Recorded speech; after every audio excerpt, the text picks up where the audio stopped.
bespoke radio for the masses. Headline edition, July 8, 1947.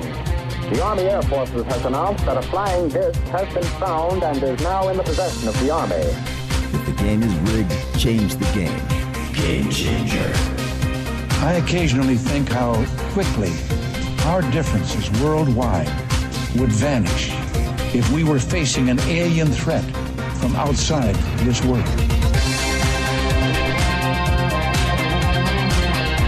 This is Fade to Black with your host, Jimmy Church, on the Game Changer Radio Network and KGRA, the Global Radio Alliance.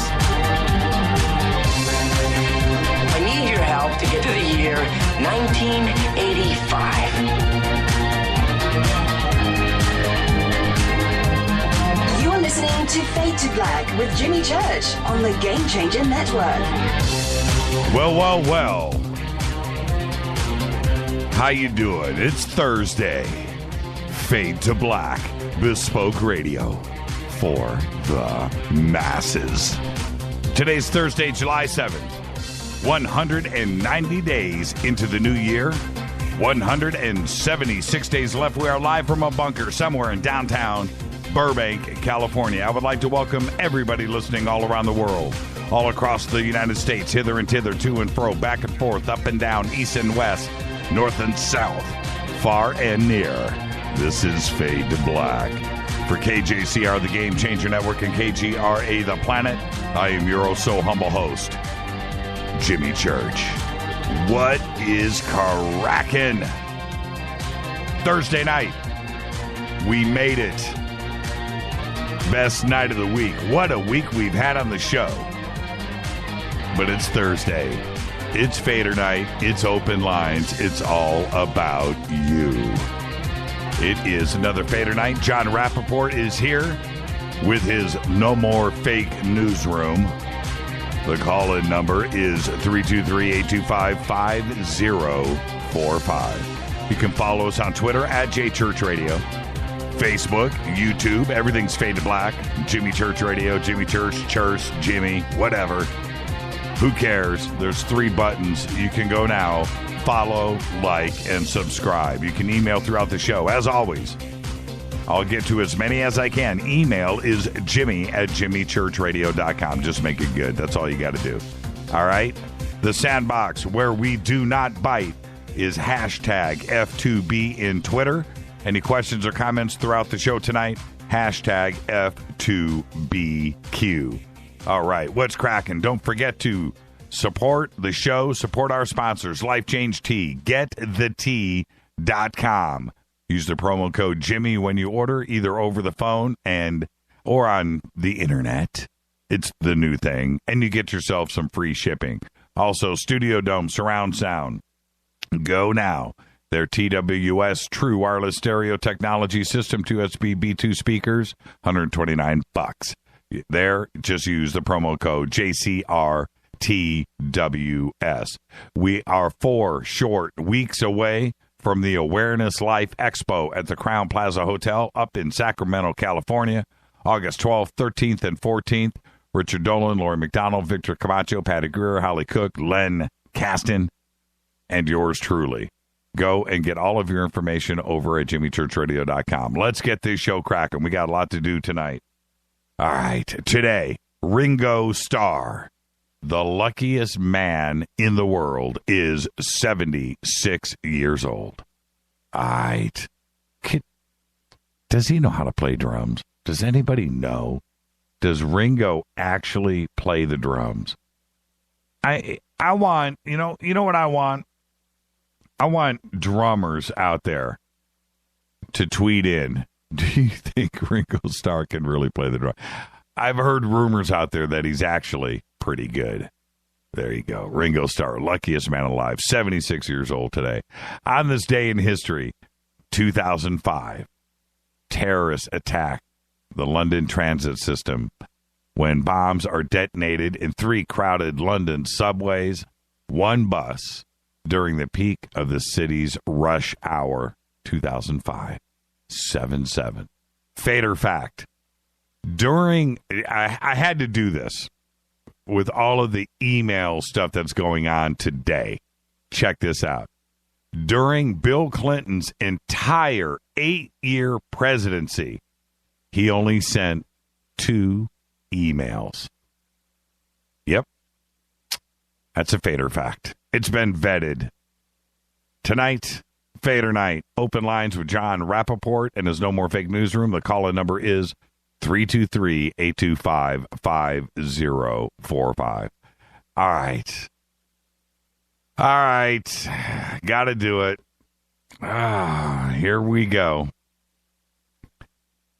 Philando Castile's head slumps backwards while he lies dying next to Diamond Reynolds.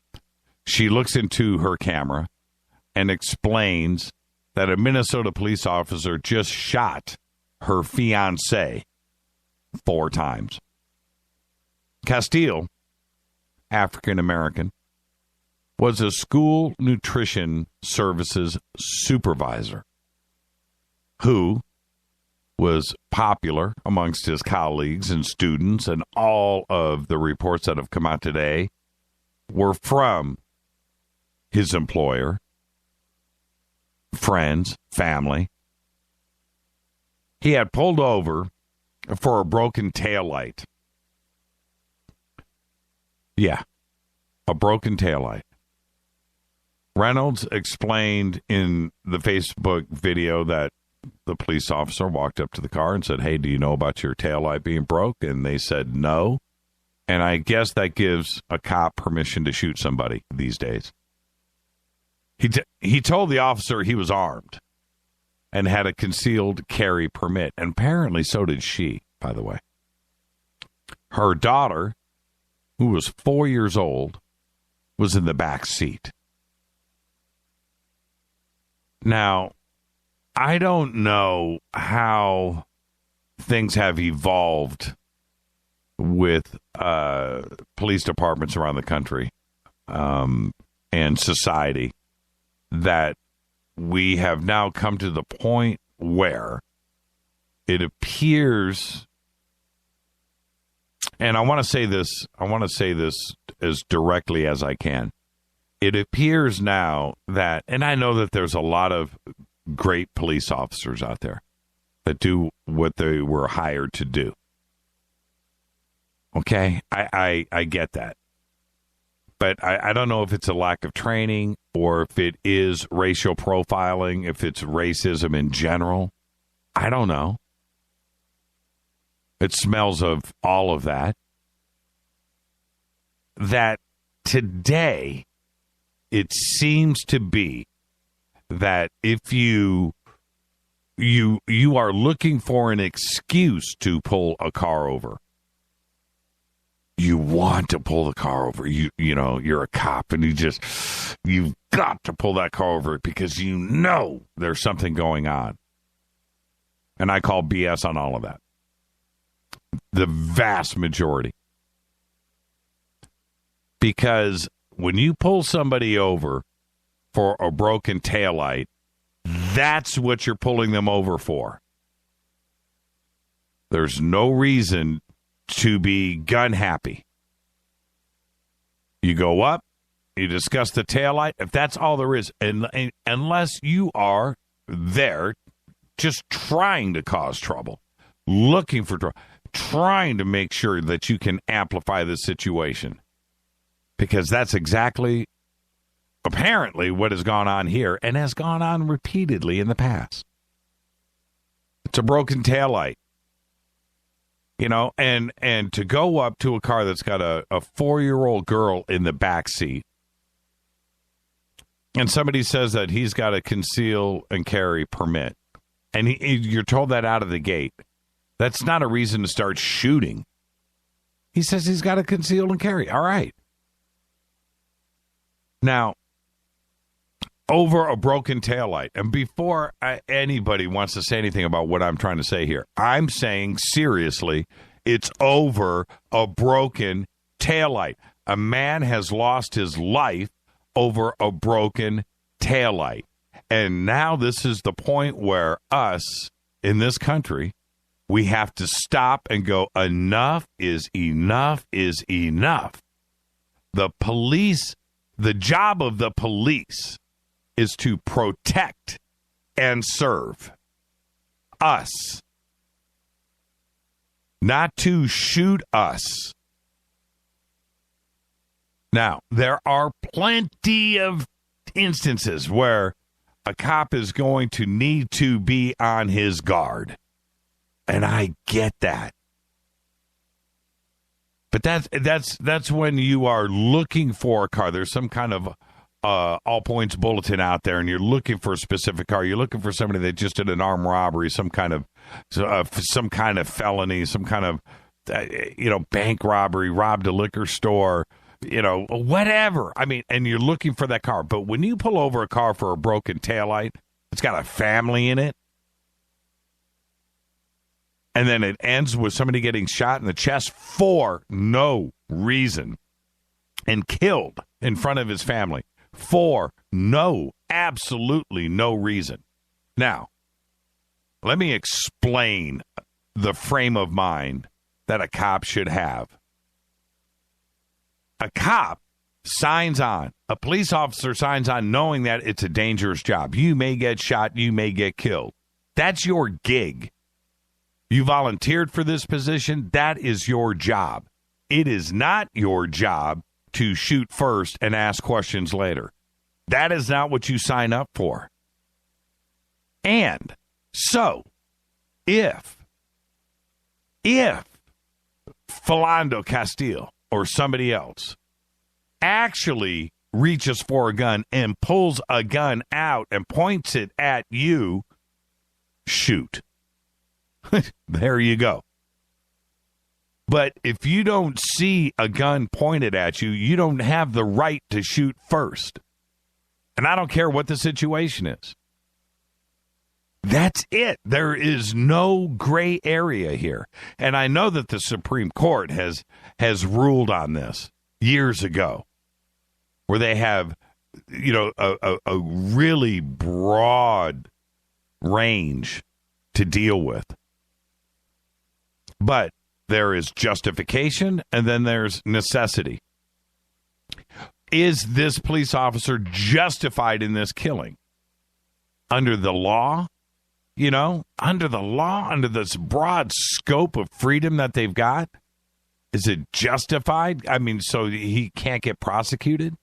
We've seen enough of this in the past, right? No charges filed, no charges filed, no charges filed, acquitted, no charges filed. Well, I think we should get rid of this justification side of thing and go to the necessary side. Because was it necessary for him to shoot Philando Castile? No, of course it wasn't. Justified and necessary. 2 days ago, Alton Sterling was shot dead in Baton Rouge, Louisiana.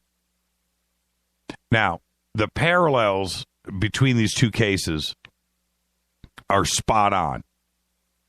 Well, wait a minute. Didn't somebody call 911 and he had a gun and we we shouldn't have a rush to judgment? No, let me explain. It's the police's duty to protect and serve. And when you got two guys on top of a suspect and he's wrestling for a gun, get the gun away from him. If one of the cops gets shot in the arm, in the chest, or shot and killed, that's his job. What is not his job is to shoot somebody. That's not his job. If that suspect rests somehow with two cops on top of him, gets a hand in his pocket, pulls out a gun and points it at the cop, there you go. Shoot him. Shoot him in the leg. Shoot him in the arm. You don't got to kill somebody. Shoot him in the arm. He goes to court, goes to jail, goes to prison for 20 years. But don't take a man's life over that. You just don't do it. You don't do it. Police shootout. Defendant is felon, whatever, is shooting back. We get that. We understand. But in situations like this in the last 2 days are crazily similar. 911 call with Alton Sterling. Homeless man says, a guy just threatened me with a gun. You know, this guy. And so they show up. All right, I get that. Go, detain him, get the gun away from him, and ask him questions.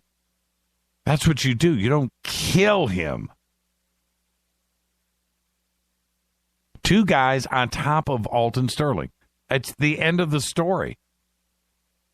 Pin the guy down, and if he somehow has really got his hands on a gun, which I just doubt, but if he really does, to take it from him. You're on top of him. There's no distance in between. You've already got the guy on the ground. There's no reason to take this man's life. Philando Castile was reaching. That is not reaching for his license. I don't care what he was reaching for. But what he didn't do was, pull a gun out and point it at the cop. That didn't happen. So I don't know how we got to this point where the frame of mind with these police officers is that they are going to pull somebody over for a broken taillight, whatever, turn signals, whatever, illegal turn, didn't stop, California stop, right-hand turn on red, whatever the excuses are, illegal lane change, whatever these excuses are for them to just pull somebody over and just hope that they've got a gun in the car, hope they've got an open container, hope they've got a suspended driver's license, hope that they've got a warrant, hope that they could just, that's what this has turned into. And it's insanity. It's the job of the police to protect and serve. They're there to make sure that we are safe. They're not there. Their job is not there to have this sport that is being played. To pull over a car and just hope that they could turn this into some kind of promotion. Yeah. I just know that car with that broken taillight and that family, he's got warrants out, he's got a suspended license, he's got drugs in the car. The woman next to him is a kidnapped victim. The girl and the little kid in the back has been abused. And I'm just going to go and I'm going to pull this car over, man. I'm going to make a man. And is that what's going on? Because that's what happened. And is that what's going on? Is it some kind of epidemic? I was so blown away by these 2 cases that, believe it or not, as different as they may seem on the surface, are nearly identical. And one was in Minnesota, and one is in Baton Rouge, Louisiana. You can't get 2 polarized police departments than that. That is polarized. But yet they're eerily similar. I don't understand it. And in the light of everything else that's going on today, John Rappaport's going to be here in a few short minutes, and this email controversy that's going on that the media won't let go away. I understand that it is important, and when you're dealing with the Secretary of State and Hillary of all the people, that what's going on the inside of this mail server is not only confidential and secret and top secret stuff, but also her personal stuff too as well. John's going to get into that. But it's also a situation where this country right now is a bleeping powder keg. And us as citizens, and it doesn't matter about how much money you make, what color or creed or religion or anything like that you are. Right now, we are all a little pissed off and a little shocked that this is now continuing. It's just happened 2 days in a row. These are the ones that we know about, by the way. And here we are. and is to hear Obama's response today. And remember, I'm not Republican or Democrat. I'm not going there. It's right now I'm a nothing-crat, and I'm pretty bummed out. But I didn't dig Obama's action on this either. And there needs to be, somebody has to step up and say enough is enough. And I'll say this, and I really, really mean this. Some of these cops need to start going to prison. That's what needs to happen. Because it just seems like no matter what, nothing happens. Therefore, the mindset that grows and grows and grows inside of a police officer, especially one that wants to shoot first and ask questions later, is it doesn't matter, man. I'm not going to go to jail. I got my pension. Nothing's going to happen to me. Somebody's got to go to prison. And let me tell you, prison for a cop, white or black, that is there because he has killed an innocent person on the streets is a rough life. Nobody wants to go through that. Nobody. And especially a cop. Somebody's got to go to jail. Somebody's got to go to jail. After what happened in Baltimore, which I'm still in complete shock about this. I thought, here, and if you remember our broadcast from last year when all of that was going down and the way that I thought it was finally getting dealt with. Remember when the DA stepped up? It's just, you remember that? It was like, there's no way somebody can get away with this. The chain of custody all the way down with that van, that police van, and the driver, and the fact that nobody did anything all the way down the line. It doesn't matter what you do, man. You don't have any responsibility in any of this. And here we are today. 2 shootings in 2 days. It's unbelievable. Unbelievable. The protests that are going on, around the country, New York right now, I expected it. And it happened quick. You would have thought that after Ferguson or after Charleston and, after Baltimore, I mean, how many times do we have to deal with this where we go, you know what? Okay, enough is enough. Today, this time, enough is enough. And here we are. We're right smack dab in the middle of it again. Now, is this going to be another situation where nothing's going to happen? Oh, he was dismissed. He's on desk duty. There you go. All right. Some of the crazy news of the day. Britain. Yeah, listen to this. Britain will be led by a woman prime minister. Yeah. Yep. Happened today through its complicated divorce that's going on right now with the European Union. After conservative MPs voted the sole remaining male candidate out of the race to succeed David Cameron. Now, the contest to replace the outgoing Cameron as the leader of the ruling Conservative Party and, of course, of the country, will be fought between MPs Theresa May and Andrea Leadsom after Michael Gove was eliminated in the second round of voting by their party's MPs. So, we will have a female prime minister for the second time in Great Britain. I think it's awesome. I don't know either of these two women. I've seen a little bit of stuff on them, but good for them. And, man, we love Great Britain so much, man. I just hope everything ends up being okay. And I got to share this with you. And one of us posted this today on Facebook, and the reactions were pretty strange. But a bunch of grapes has sold a bunch of grapes. You go to those supermarkets, you buy a bunch of grapes, right? Right? Okay? A bunch of grapes. sold for $11,000 in Japan, where fruit, as you know, I've talked about it a few times, it often commands really high prices and prestige.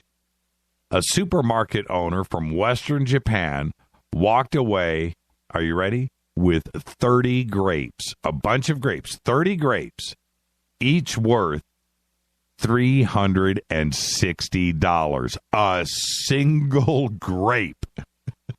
$360. They were the first Ruby Romans, a super sweet grape variety grown in Ishikawa Prefecture, of the season. And his name, Takamaru Kanishi. He said, "We will display them at our store before giving our customers a sample taste." So what do you get, like a slice of grape? $360 grape. You get a little slice. The Japanese are often willing to pay top dollar for premium samples of fruit, sometimes with the intention of giving it away as gifts to people, you know, with status, you know, maybe your boss at work. And I get it. And the melons and the $3 apples, I understand that. But $11,000 for a bunch of grapes, $360 a pop. Even for me, I mean, I have no idea what a $360 grape tastes like. I don't. It reminds me of John Travolta in Pulp Fiction. You remember when he turns to Uma and says, you know, let me taste. I wanted to know what a $5 shake tastes like. Right? There you go. This is Fade to Black. I'm your host, Jimmy Church. Tonight is Fader Night. Open lines all night long. 323-825-5045. Coming up next, the one and only Jon Rappoport and his No More Fake Newsroom. This is Fade to Black on the Game Changer Network and KGRA, The Planet. I'm your host, Jimmy Church. Follow me right now on Twitter at JChurchRadio. That's what you want to do. Hashtag F2B, hashtag F2BQ. I'll be right back.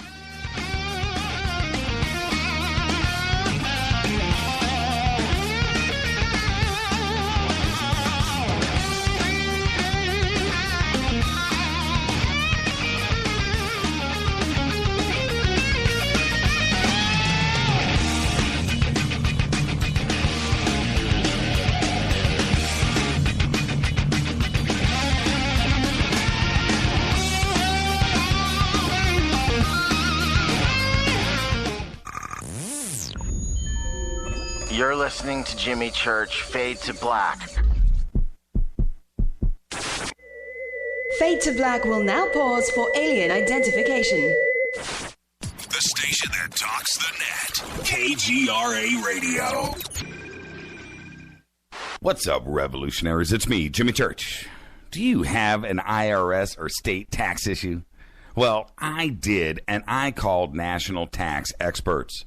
My problems were fixed, done, fini, and man, I got to tell you, it was a relief. National Tax Experts are a recognized tax office that services clients in all 50 states. It doesn't matter where you live. Give them a call. I'm telling you, they take the time to understand each and every client's individual financial status as well as their financial goals. And that's exactly what you need, my brother, when you're taking on the evil three-letter. So, seriously, give them a call today at 1-877-909-5444. Again, 1-877-909-5444. Or go check out their website, www.nattaxexperts.com. That's NATTAXEXPERTS.com. Tell them Jimmy sent you. Hi, folks. GetTheTea.com is the place where the popular Life Change tea calls home. But did you know Get the Tea is also where you can purchase GMO-free organic supplements? You can read about their potent power at GetTheTea.com. Also, they just added a YouTube channel called Health Matters Now. That's Health Matters Now. Education about our health can be a life change.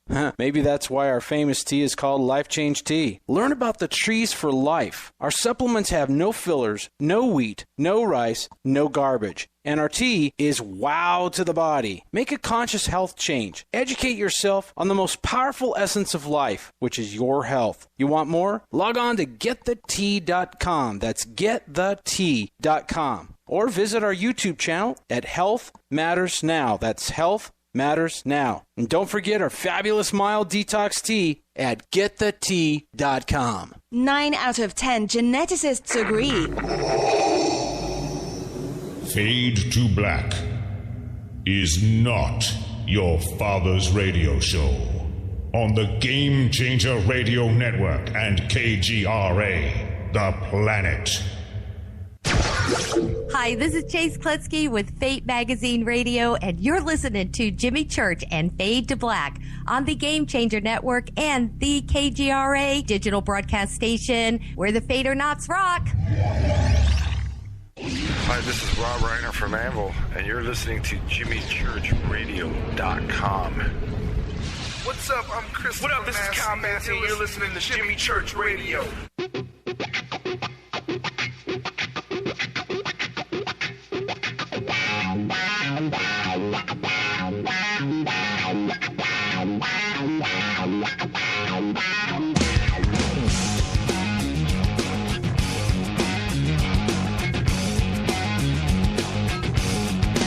And now, coming to you from the No More Fake Newsroom in deep space, which is the space that we suspect to be true, that the world as it is fed to us every day by the Ministry of Truth is a lie, a false reality, a movie projected on the screen of our subconscious.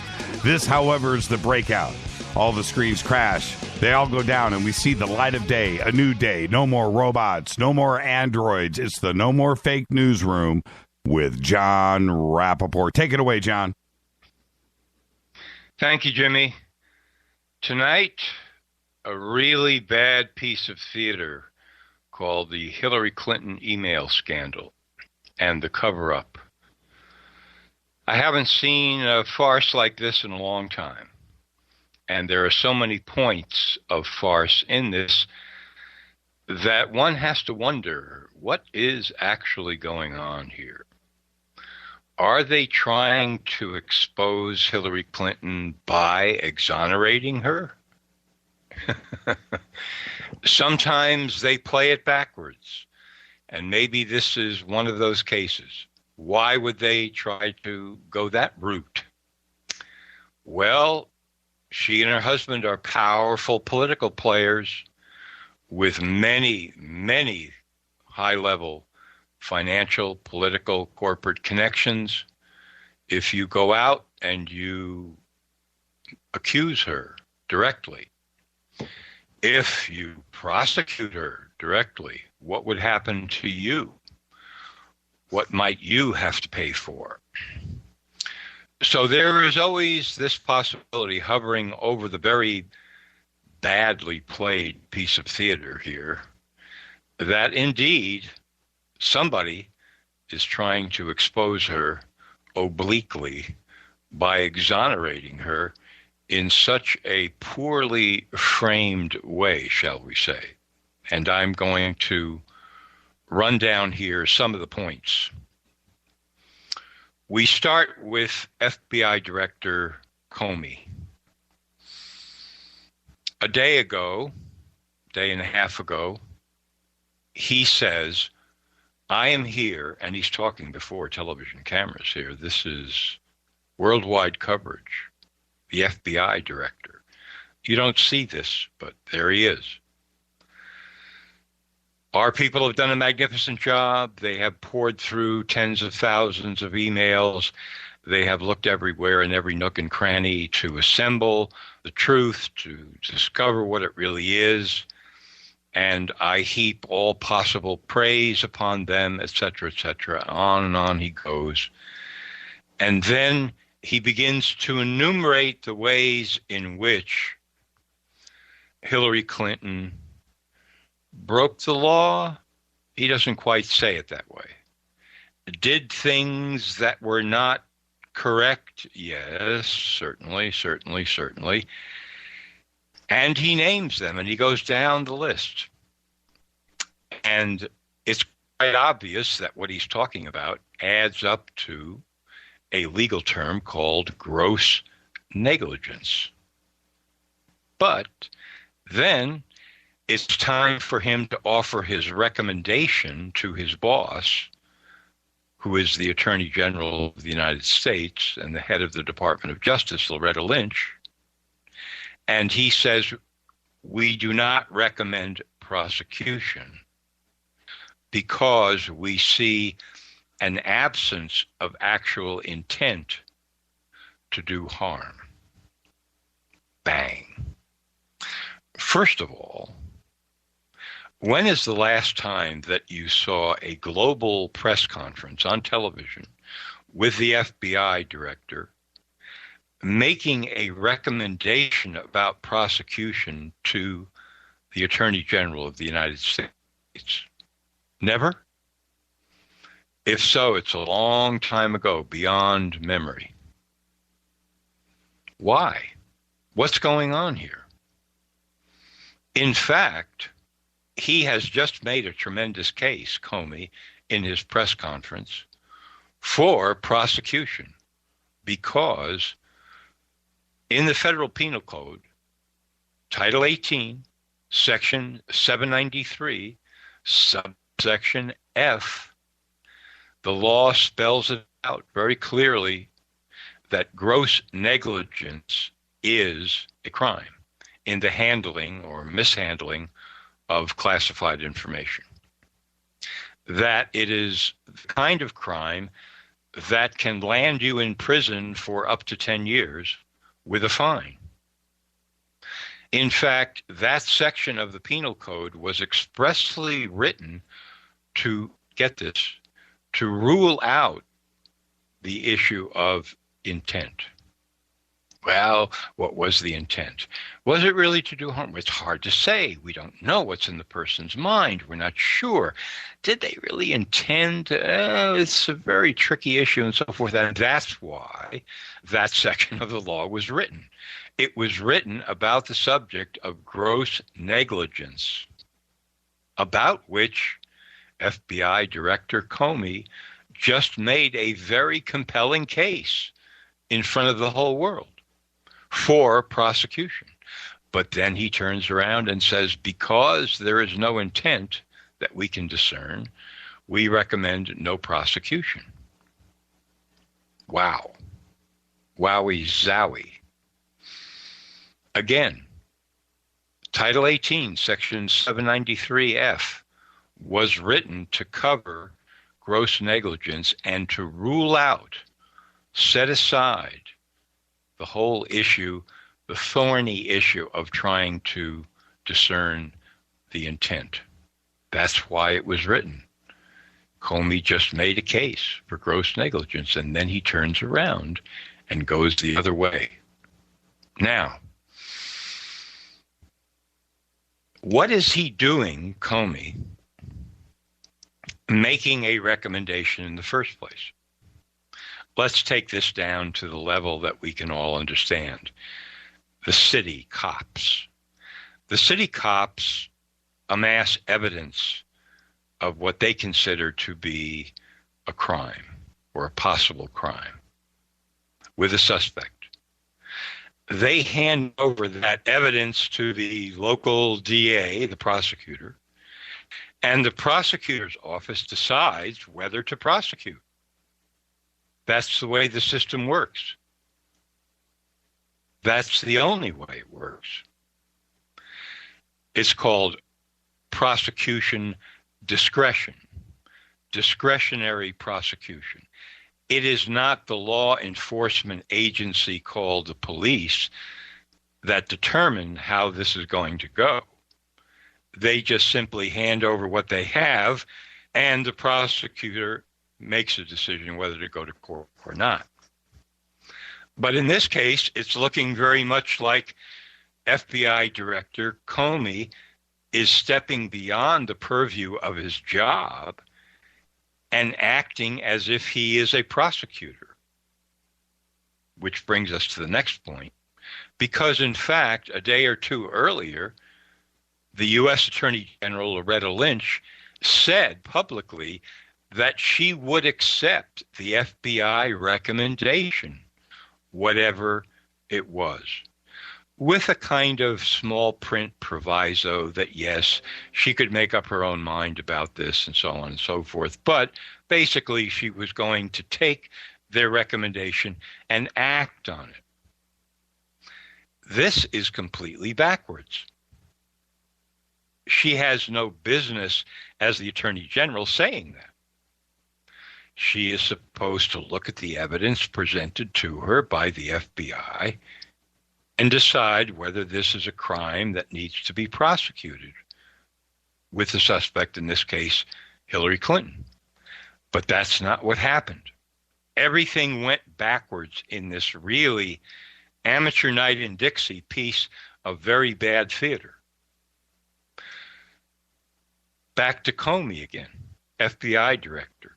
In fact, this is a triple play. He is acting as FBI director, attorney general, and an appellate judge who is interpreting the law, specifically Title 18, Section 793, subsection F, misinterpreting it. He's making a call about what the law actually is, and he's getting it backwards and entirely wrong. Not that it's his job to do that, but he's doing it anyway, and very badly. So he is now acting as if he has three jobs: FBI director, attorney general, and federal appellate judge who interprets the law, or Supreme Court justice even. Unbelievable. I mean, if you really back up and look at it here, this whole thing is mind-boggling, absolutely mind-boggling. Now, it gets worse. It gets worse because if the Attorney General were going to act on the FBI's recommendation or not, if she were really going to make up her own mind, one of the basic things that she would want to look at in making her decision whether to go forward and prosecute or not is a recording or a transcript of the FBI interview with Hillary Clinton, which took place a few days ago. But now, today, when FBI Director Comey is being grilled in front of Congress, it comes out that there is no recording of the FBI interview of Hillary Clinton. And according to at least one news source, late breaking here, there is no transcript of the interview. There were 6, apparently, FBI people who interviewed Hillary Clinton, but no recording, no transcript. She did not testify under oath either. No oath was administered. To say this is sketchy is a vast understatement. So if Attorney General Lynch was really acting in her proper role and wanted to look at everything the FBI had accumulated about Hillary Clinton and her email scandal, they would certainly want to look at that FBI interview. And how would they? The FBI interview of Hillary, they wouldn't be able to. Where would they find the recording? Nowhere. So then they would have to go to the agents, the FBI agents, 6 of them, and sit down with them in a preposterous situation and say, well, what do you recall that Mrs. Clinton said to you when you interviewed her? Because we need to know. Well, let's see. I think I asked her such a no. But yes. And other amazing things came out today when FBI Director Comey testified before Congress. He apparently does not know actually how many FBI agents interviewed Hillary Clinton, nor has he spoken with all of them. before he made up his mind that he would recommend no prosecution. Wow. Furthermore, when we come to the issue of intent, if we want to bring that back in again, there was a very interesting exchange between Trey Gowdy, Congressman, and Comey about intent. Because Comey, in fact, admitted before Congress today that Hillary Clinton made a number of untruthful statements during the investigation of the email scandal. Now we get to and you're all familiar with this, the cover-up of the, quote, crime or the conspiracy. How many people have said it's really the cover-up that nails you? Or even the cover-up is worse than the conspiracy. Made a number of untruthful statements. For example, and this was revealed in the back and forth today between FBI Director Comey and Trey Gowdy. She said she didn't send or receive emails marked classified on her personal server, which was more or less an invitation to any hacker to hack in. That was untrue. She did, in fact, according to the FBI, send and receive emails marked classified. Number two, she said she didn't send classified material via that personal email server. Not true, the FBI claims and discovered. She said she only used one device to send material, email material. Untrue, she used 4. She said she returned all work-related emails on her personal server to the State Department. Untrue. Comey states today in testimony she didn't return thousands. Well, wait a minute now. Now we're talking about the FBI director testifying before Congress today, claiming that Hillary Clinton made at least these 4 untruthful statements during the investigation about her personal email server and all of these emails. So now we are talking about the kind of thing that nailed her husband, Bill.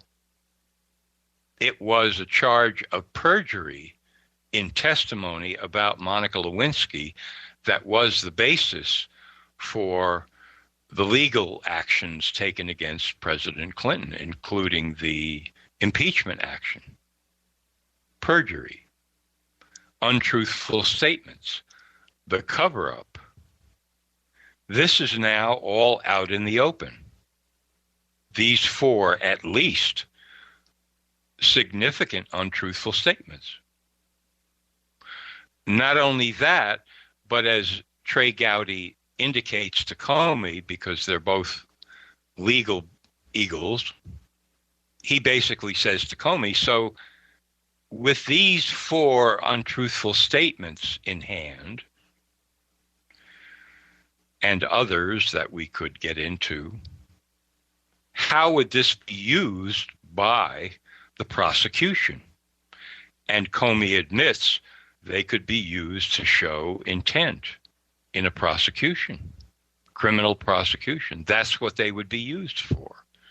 But going back again, Comey stood up before the world and said that he was recommending no prosecution because no intent to do harm. Well, as Gowdy pointed out during the hearings today, intent is not something that you usually come across as a smoking gun. You make a circumstantial case in order to establish it, and these 4 untruthful statements would certainly go a long way toward indicating some kind of devious intent on the part of Hillary Clinton. So there is this incredible piece of theater that we've just been treated to here. quite amazing, including a classic kind of cover-up. In fact, in a sense, the whole thing appears to be a cover-up from the moment that Comey took the stage for his press conference, where he ran down the incredible number of careless actions taken by Hillary Clinton on her personal email server, and then turned around and said, I'm covering up, basically, because I'm recommending no prosecution. And then that tidbit is passed along to the Attorney General, Lynch, who has already said that she would accept whatever the FBI recommends, which is totally out of character for an Attorney General, because the prosecution is the one who decides whether to move forward, not on the recommendation solely of the FBI, but she goes ahead and does that anyway. Number two element of the cover-up, no prosecution. Everything's okay. We have the third element of Comey acting as if he is some sort of appellate judge interpreting falsely the content of federal law, Title 18, which was only about gross negligence and had absolutely nothing to do with intent. And so we come back to the question that I asked at the top here, which is, are we possibly looking at some kind of insider attempt to expose Hillary Clinton, cloaked in a ridiculous and transparent kind of exoneration that nobody really believes, because people inside the Beltway, no matter what their position or job, are afraid to come right out and take serious direct action against Mrs. Clinton because of the amount of power that she and her husband have amassed over the last, let's call it 30 years or so, or more. It's an amazing story, folks. Quite amazing. And as I have run down before here on Fade to Black, you could take this whole story back to the days when Bill Clinton was governor of Arkansas, and the whole question of his connection to the CIA at that point, and what that connection was really all about, and what possible crimes were being committed in the state of Arkansas. Much too long a story to boil down to a sentence or two here as we reach the end. But yes, there is no question, and everybody would admit this, that the Clintons have amassed a considerable amount of power in the last 30 years. And it could very well be that people inside the Beltway are very skittish about coming right out and making direct accusations, much less actually forwarding a prosecution during a presidential season. But she can be exposed obliquely by this kind of transparent exoneration. Take it away, Jimmy. I was reading and listening at the same time some of Hillary's emails. Pretty interesting stuff. Oh, man. So, John, there's one thing, and you touched upon this, that I found interesting with Comey today, which was that he, for some reason, feels that Hillary isn't the same as the rest of the known world, which is you can be ignorant and claim ignorance to the law and not know about the law, so therefore you can avoid charges. When the rest of us, if you commit a crime and you don't know if it's against the law or not, it doesn't matter. You can't tell the cops. I didn't know about that. Really? I didn't know about that. Oh, okay. We'll just let you go. It doesn't work that way. Why does it work that way for Hillary? Well, I think we have touched on that. It works that way because when people put together enough power, the rest of the establishment backs off and says, well, what we have to do now is figure out a way to not press charges, to exonerate. We have to say they're not guilty. We have to say this was just a mistake. And of course, this is one of the favorite actions of all politicians, is to say a mistake was made. Yes, I admit that. They don't usually, as George Carlin famously pointed out, they don't even put it in the first person. They don't say, I made a mistake. They say, yes, a mistake was made. And then everybody nods wisely and says, yes, and that's the end of the story, because they have power. Right. And as you pointed out, if it was the rest of us, we'd be looking between the bars right now. Do you think that there's the possibility of a lot of people in Washington and throughout government that are guilty of the very same thing here, and if they chose to bring charges against Hillary, then they have to bring charges against, half of Congress and the Senate and, Republican, Democrat, or otherwise, and in the House and in the White House and in the executive branch and over at the Pentagon, where there could be private emails and private email servers in use? I do definitely. I think that's a distinct possibility, and another reason why no prosecution here. But I still have to say, the way it was carried out here, as I've detailed in the last, this really lousy piece of theater in the last few days. Yes, some politicians are really stupid, but these are not such stupid people. They could have done a much better job if they really wanted to show that she was innocent. And why didn't they do a better job? Why were they so sloppy? Why do they now leave the impression, as they free her, right, to run for president, that she really is guilty? Right. And that sticks in my craw. I think there's something else happening here, that they're trying to say, hey, she's guilty, but we can't say that. So we're going to do a really terrible job here so that everybody can see the truth. Right. And also, I have my gut says that there's probably multiple issues here. It's not just one single thing. Could it be Benghazi? Could it be her foundation? Could it be, trading secrets again with their buddies over in China? It could be a multitude of reasons, and not just one singular thing here that they're focusing on or don't want to focus on. Hey, John, thank you so much, and have a great, safe rest of your weekend.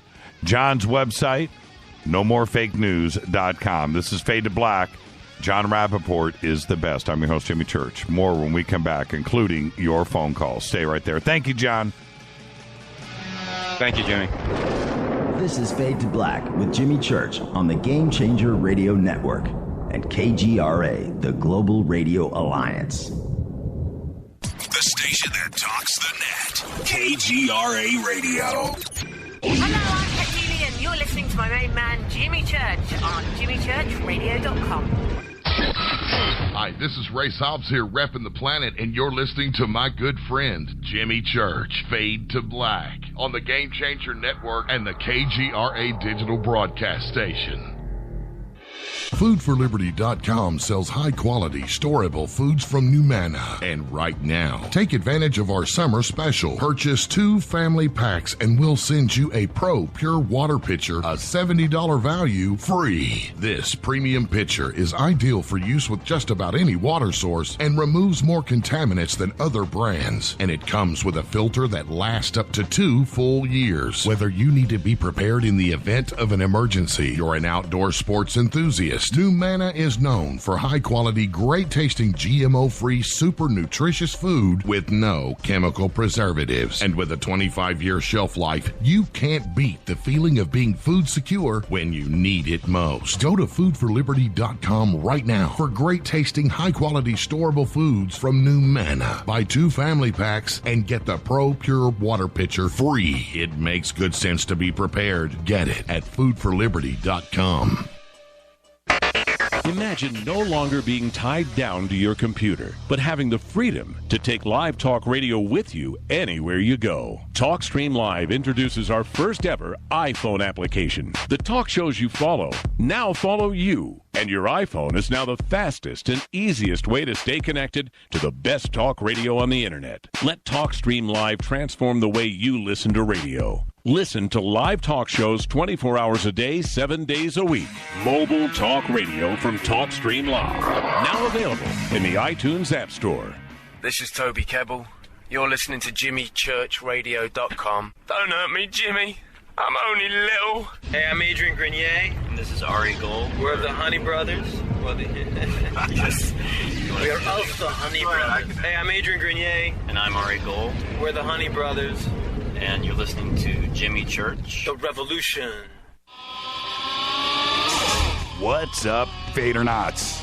Studio Dome loves Fade to Black and the F2B audience so much that they have put together the ultimate stereo Bluetooth system. They've done it just for you. Man, check this out. The Studio Dome SBB2 stereo system is here. It's featuring 2 Studio Boombox 2 SBB2 wireless Bluetooth speakers, packed in its own custom hardshell case. This Studio Dome system features the very latest in stereo Bluetooth technology. The 2 full-range boomboxes are in true wireless stereo. You've got to hear this. It's amazing. It's just $129, and use the promo code JCRTWS, and you'll also get free shipping. It's simple. Just go to JimmyChurchRadio.com, click on the Studio Dome banner. Go Beckley Tepe. This is Micah Hanks of the Gralien Report, and you're listening to Jimmy Church on Fade to Black, across the globe on the Game Changer Radio Network and the one and only KGRA Radio, The Planet.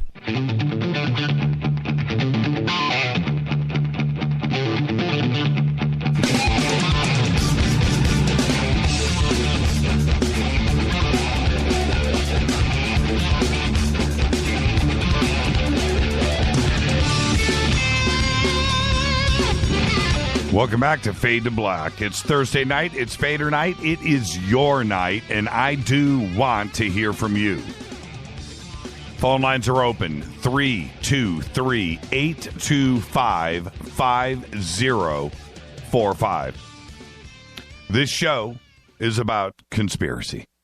It's about UFOs. It's about lost civilizations. It's about lost history.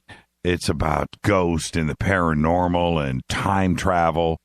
All things conspiracy fall under that, and it certainly applies to the New World Order and the Illuminati and the Cabal and who's really running things and the Rothschilds and the federal system. All of that, everything falls into play here on this show. And when we are talking about things like this email, and if you're on hold, just stay right there. If you're on hold, I'll get to you. Okay, just be patient. Hear me out on this. This is what's really strange about our government today and Hillary. And I will give an equal share of bad news airtime for Hillary and for Trump and for the administration. I'm equal to all parties. Now, let me explain. When it comes to somebody that is in Hillary's position at the time, which she was Secretary of State, okay, you have a boss. She's not the boss. She has a boss. Everything gets signed off of in a structure, in a system. Okay? Now, listen to me. Nobody makes decisions. Everybody makes decisions for you. So, at the end of the month every month, Hillary has got to, as Secretary of State, she's got to reconcile her travel, right? She's got to turn in her expense accounts, her staff that is with her, the hotels, the food, all of that gets somebody somewhere signs off and says, okay, we approve all of this spending, right? All of the drinks at the bar, right? Everything gets signed off on, right? And certainly when you are going to go and start to procure office equipment, and in this case, an email server and everything that goes along with it, you requisition and you submit your purchase order, and then it goes down the chain and it gets signed off. Somebody's signing off. Now, who's above her? Obviously, she's Secretary of State. So you've got Obama and the executive branch, somebody there that is approving the spending of whoever, the chief of staff, right? You have the joint chiefs, you have all of the advisors and everybody that's inside the executive branch. And then certainly you have Hillary as Secretary of State. She's not signing off on her own spending, right? Everybody's accountable. So in this case, this is where it gets interesting for me that, nobody wants to talk about the obvious. I will, which is these purchase orders, these POs are submitted an email server, software, certainly that goes on that email server. How about the addition of a router and an internet line, right? You got to have all of that. Somebody's got to sign off on that. And when you're dealing with the Secretary of State or somebody like that in that position, now you've got security issues that come into play. They just don't go and issue an extra internet line somewhere for somebody to just install a computer somewhere. It doesn't happen that way. And the security systems that have to fall into play, somebody's got to approve it.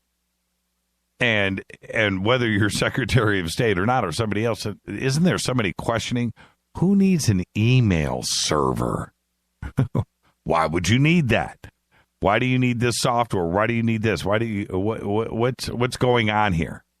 Somebody's got to approve it. They just don't issue an extra, all of this stuff just, for the Secretary of State. Well, you know what? I'm not going to sign off on this. Somebody else needs to sign off on this. I'm not going to be that guy.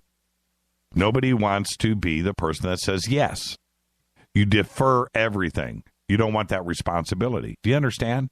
So somewhere there's a pile of paperwork that approved the requisitions and the purchase orders. It's out there. It exists. Who was it? Who did it? Somebody right now or a group of people are drinking in a bar going, man, I signed off on that crap. I was the guy. Think about it. Where is all of that? Where's the chain of command? Somebody approved the spending somewhere. And it exists somewhere.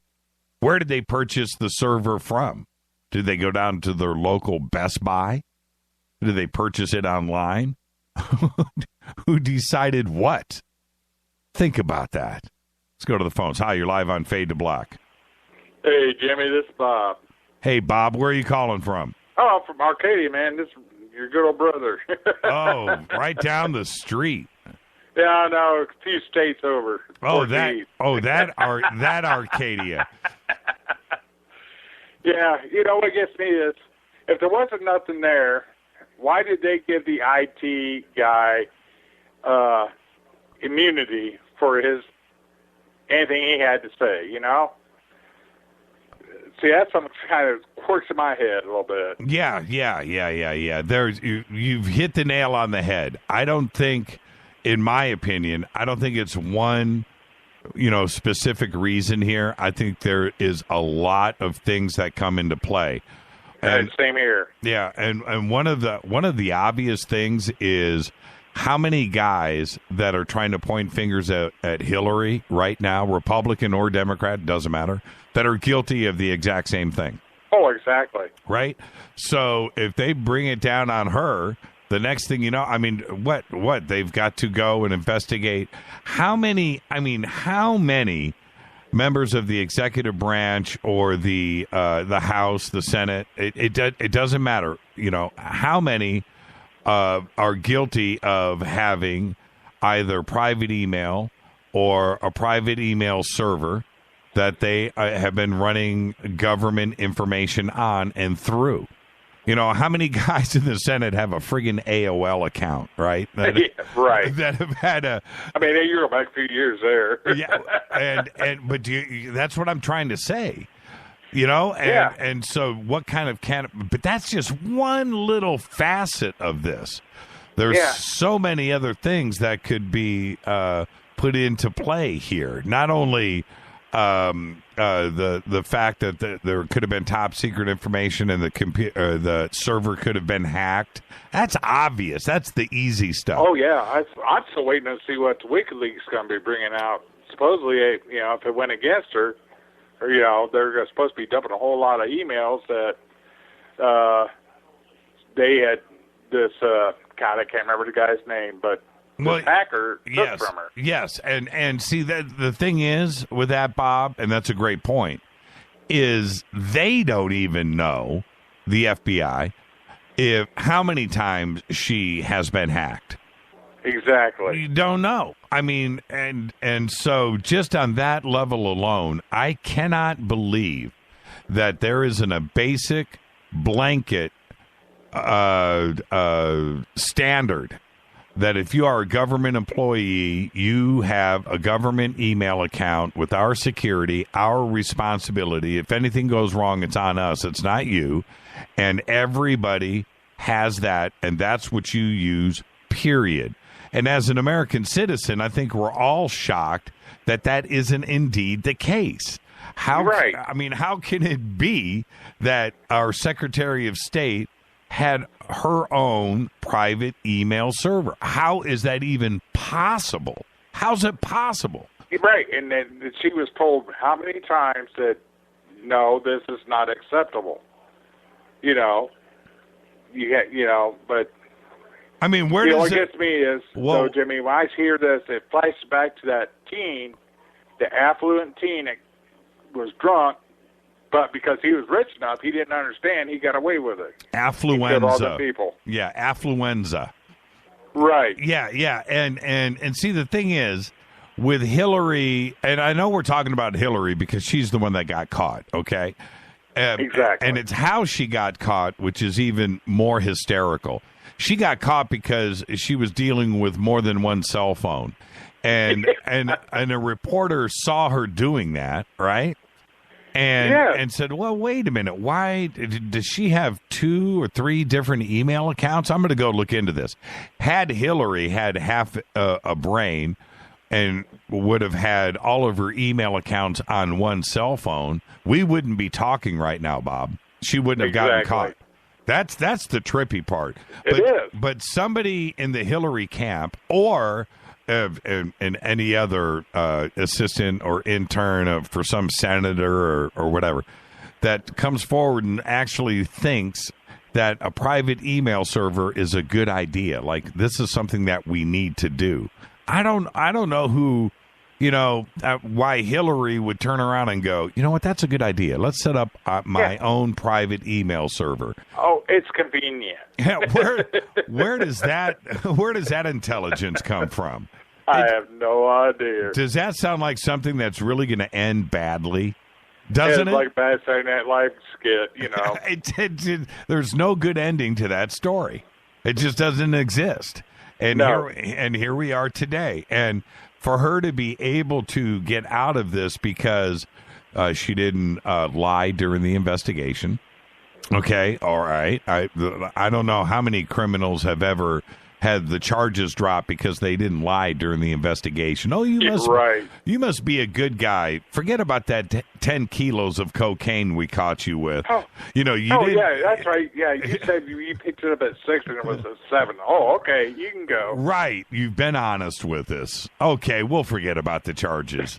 When does that ever happen? And in her case, never. Because they are saying, well, it's negligent. You know what? Negligence is there. Let me tell you why negligence is there in the law. Okay? Negligence is, and don't take this the wrong way, just listen to me. Negligence is you push your brother into the street in front of a bus and he gets hit by the bus and he dies. That's not negligence, that's intent. Negligence is you turn and accidentally trip your brother and he falls in front of the bus, right?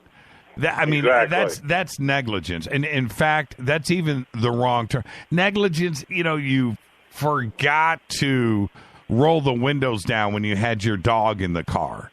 That's negligence. That wasn't intent. You know what I mean? You didn't intend for your dog to be in that position. That's what negligence is. And Jimmy, you grew up when I did, and we always heard growing up, ignorance of the law is no defense. No, it's not, ever. It's never a defense. I didn't know it was illegal to be the getaway driver at a bank robbery. I didn't rob the bank. I was, he just asked me for a ride after he was going to make his withdrawal. I knew a few guys, they took somebody somewhere, and they're honest. These guys are honest, but, some friends, they took them over to this house. And, we're going to go see this guy for a minute. We'll be right back. Come back out and have a CD player or whatever in their hands. Next thing you know, they're getting pulled over, and guess who's going to jail? That's right.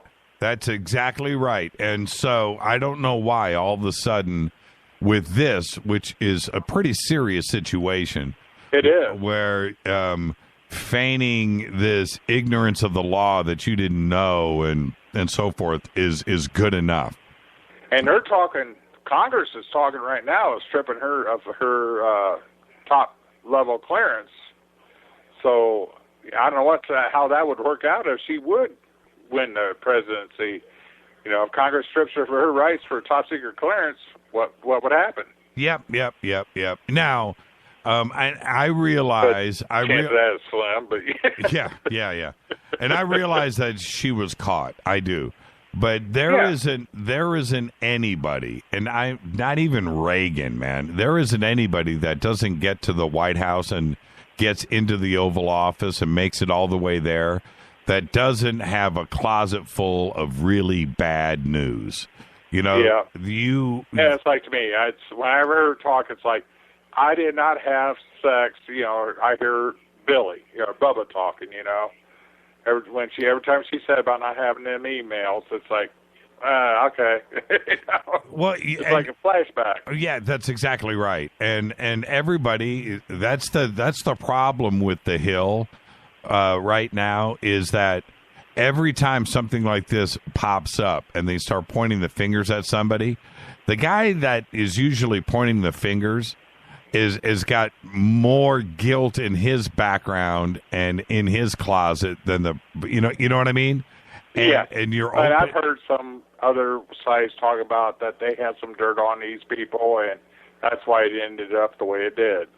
Do you remember when what's his name, Flint? You remember when he ran that ad?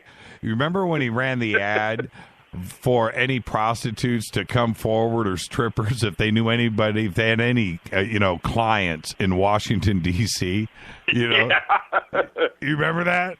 And and it's the same thing. Those guys started sweating, no, man. Oh, they were sweating bullets. Hey, Bob, thank you for the phone call, my brother. No problem, brother. And we'll yak at you later. It's been a long time since I yacked at you, but I had to call in tonight. Yeah, thank you so much, Bob. Be safe out there in Arcadia. Tell Rita I said hi, and you guys take care. Bev's doing great. You too. Thank you, Bob. Bye. Hi, you're live on Fade to Black. Hey, Jimmy, it's Josh. Hey, Josh, what's cracking? Hey, man. Some news here in Dallas. They got 4 or 6 police officers down. They got automatic weapons in downtown Dallas. They were doing a protest against the cops, and there's caught one guy, and there's another one on the loose. Yeah, I've got. I'm waiting for the news to develop a little bit more before I reported on it. Because right now the best I can do is multiple police officers have been shot in Dallas during this protest. And That's crazy. Yeah, two. It looks like two officially have been shot.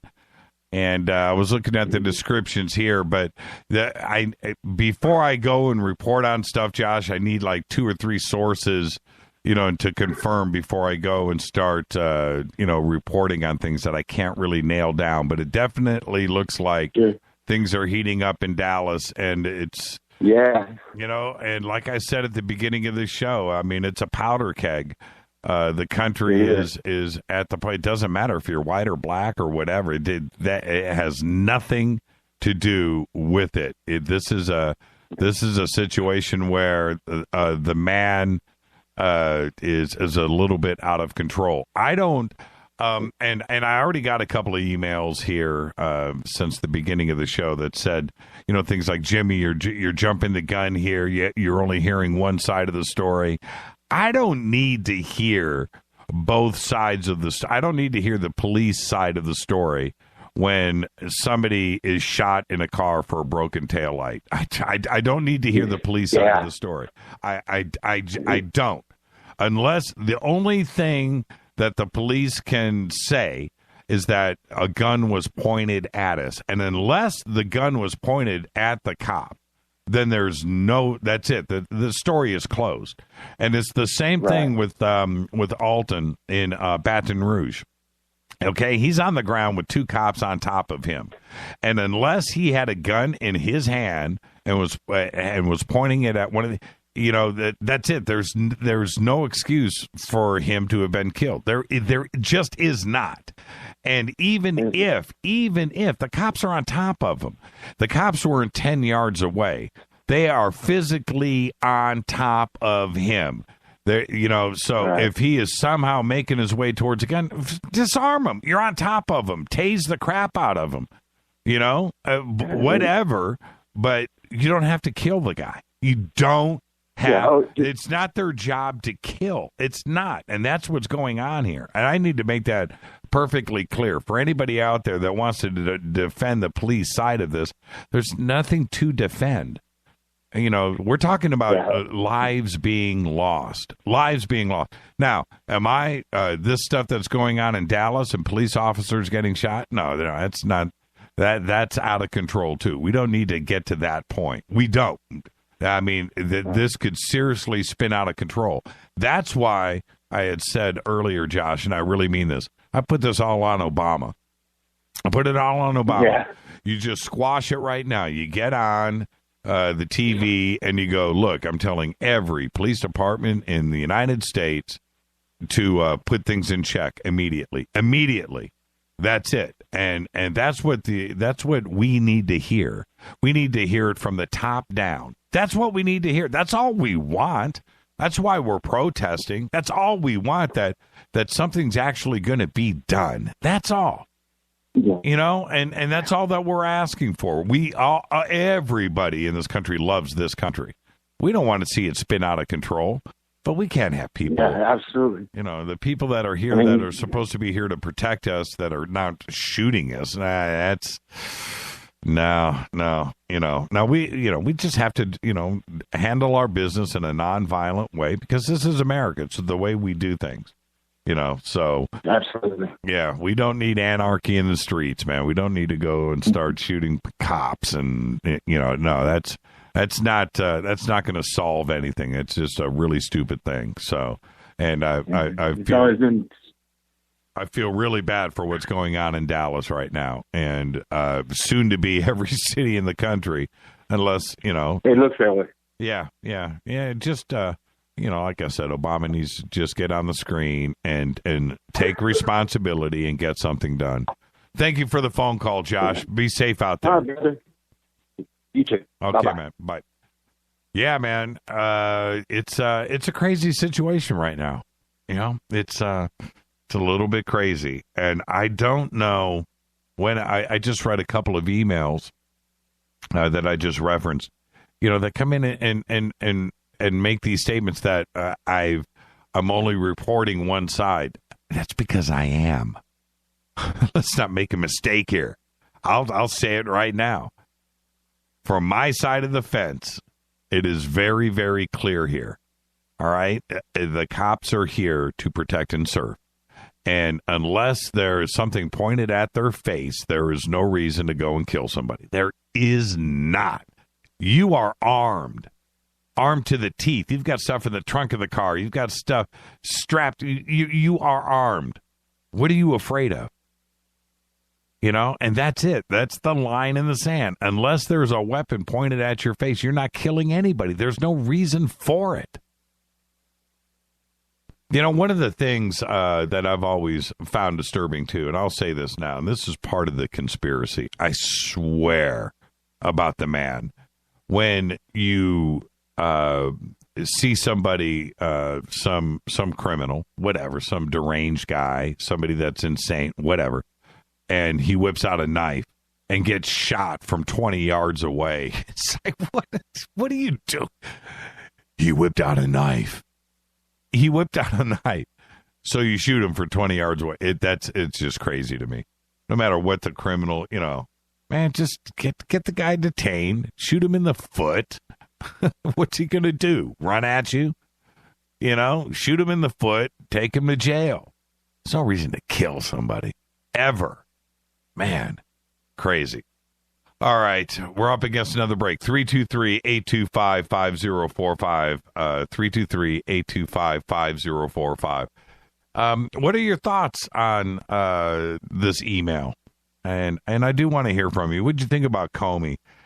Today, with the hearings that went on and the questioning, for everybody to get up there, you know, you are the best. You know, you're an example of exactly who we need running the FBI. You are the best. You are the best. You are the best. And every single one that was saying anything, I was just wondering to myself, are you just kissing up to him? Are you scared? Is there something going on here? All right, I'm going to take a quick break. I've got calls coming in right now. Just stay right there. Let me see. I'm going to go ahead and grab 736. You stay right there. You'll be first up after the break.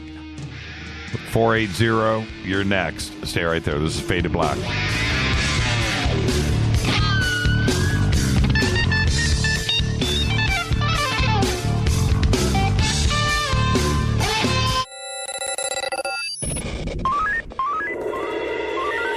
Way out here, we listen to Jimmy Church. You're listening to Fade to Black. Always on the edge of the hottest alternative talk. Jimmy Church with Fade to Black. KGRARadio.com. ¿Qué tal, mis amigos? Yo soy Mario Carson, el tiburón, y los invito para que escuchen a mi buen amigo Jimmy Church Radio. ¡Claro que sí! Poor water quality is a major health issue, and it's only getting worse. Municipalities can't keep up, standards have dropped, and pollutants are increasing. Where does it all end? It ends by keeping the pollutants outside of your home with HydroCare's advanced systems available at Wave Home Solutions. No less than the best purification materials and processes have been developed by HydroCare to provide you with healthy, clean water for drinking, cooking, and showering. HydroCare far surpasses the competition in removing chlorine, odors, iron, lead, chemicals, limescale, and much more. Don't settle for less when it comes to your water. We'll take care of the toughest water problems for you, whether it's from a city or well source. Satisfaction guaranteed. For more information, call 888-997-WAVE. That's 888-997-WAVE. Or go to bestwater123.com. That's bestwater123.com. Wave Home Solutions for a healthy, comfortable home. Did you ever turn to your radio for your favorite talk show to find that it's been preempted for this? In the air to deep right center. Back goes Lewis to the wall, and it's out of here! Or this? And I'm ashamed of you, Hillary, for voting for it. Do you have a favorite talk radio program that's not available in your city? Just go to TalkStreamLive.com for links to the best streaming talk radio shows. At TalkStream Live, you will find live talk shows 24 hours a day, 7 days a week. All your favorites are here. With such a large selection, you will also discover some new favorites. On the go and still want to listen? With the mobile smartphone, simply type TalkStream Live on your internet browser. Now you can take internet radio with with you. You will also find hundreds of music, news, and sports streams. Best of all, the TalkStream Live directory is free and there's never a login required. Remember TalkStreamLive.com, the fastest route between you and your favorite talk radio show. You are listening to Fade to Black with Jimmy Church on the Game Changer Network. Oi, oi, I'm Reese Evans. You're listening to Jimmy Church. This is Revolution. The revolution will not be televised. The revolution is on radio. Ciao.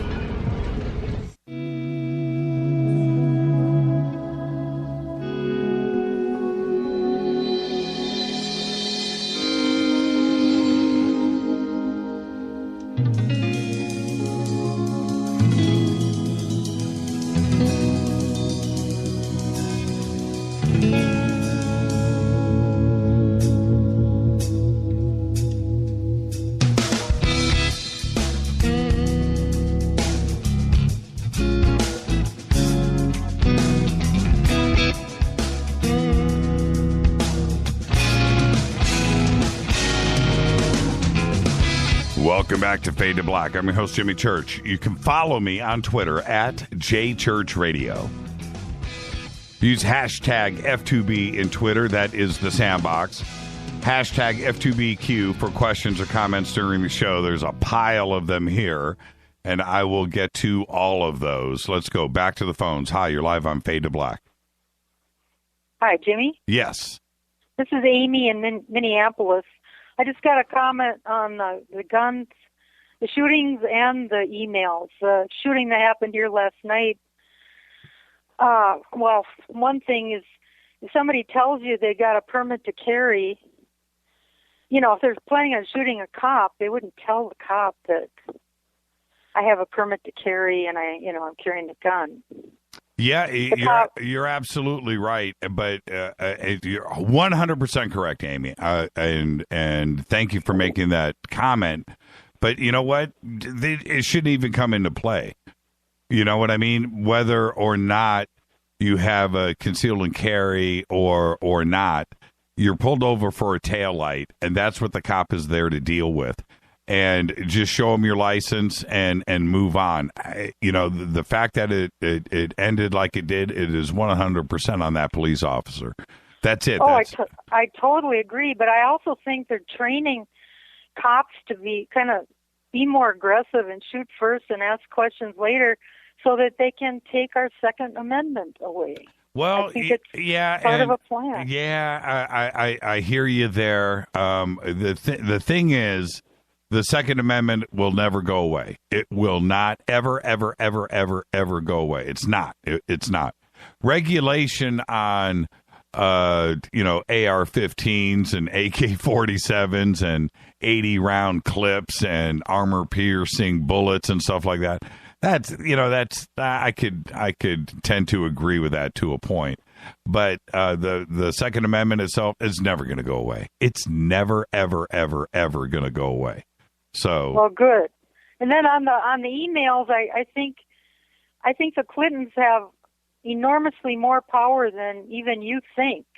I think they have so much power now that everybody's afraid of them, and they're above the law, and that's it. Yeah. There's something when you are in politics, right? Like they were for 40 years. Him being, not only governor, but president of the United States, her secretary of state, first lady for 8 years, that they are so ingrained. She was a senator, so ingrained in politics and the relationships that she has built internationally and nationally that after 40 years, you do accumulate what you're referring to, power and influence and connections. And that goes with the job, and we all have to understand that. I totally get that, but I don't know how that equates to a get out of jail free card. That's a pretty bizarre thing. So I think there's more to it. Comey may be Mr. Honest Guy, as everybody is saying, that he doesn't care if you're blue or red or yellow, that he'll prosecute anybody. But, investigate anybody. But he, I think he knows something. And that's where I think this is sitting right now, that he can't move forward, and there's something going on here that we don't know anything about. Things, Amy, and I say it all the time, are never, things are never. It was nice to talk to you. Yeah, thank you, Amy. Things are never what they seem. Never forget that. Have a good night. Okay, you too. And wow, she's right there in Minneapolis. I meant to ask her what's the city like tonight in Minneapolis.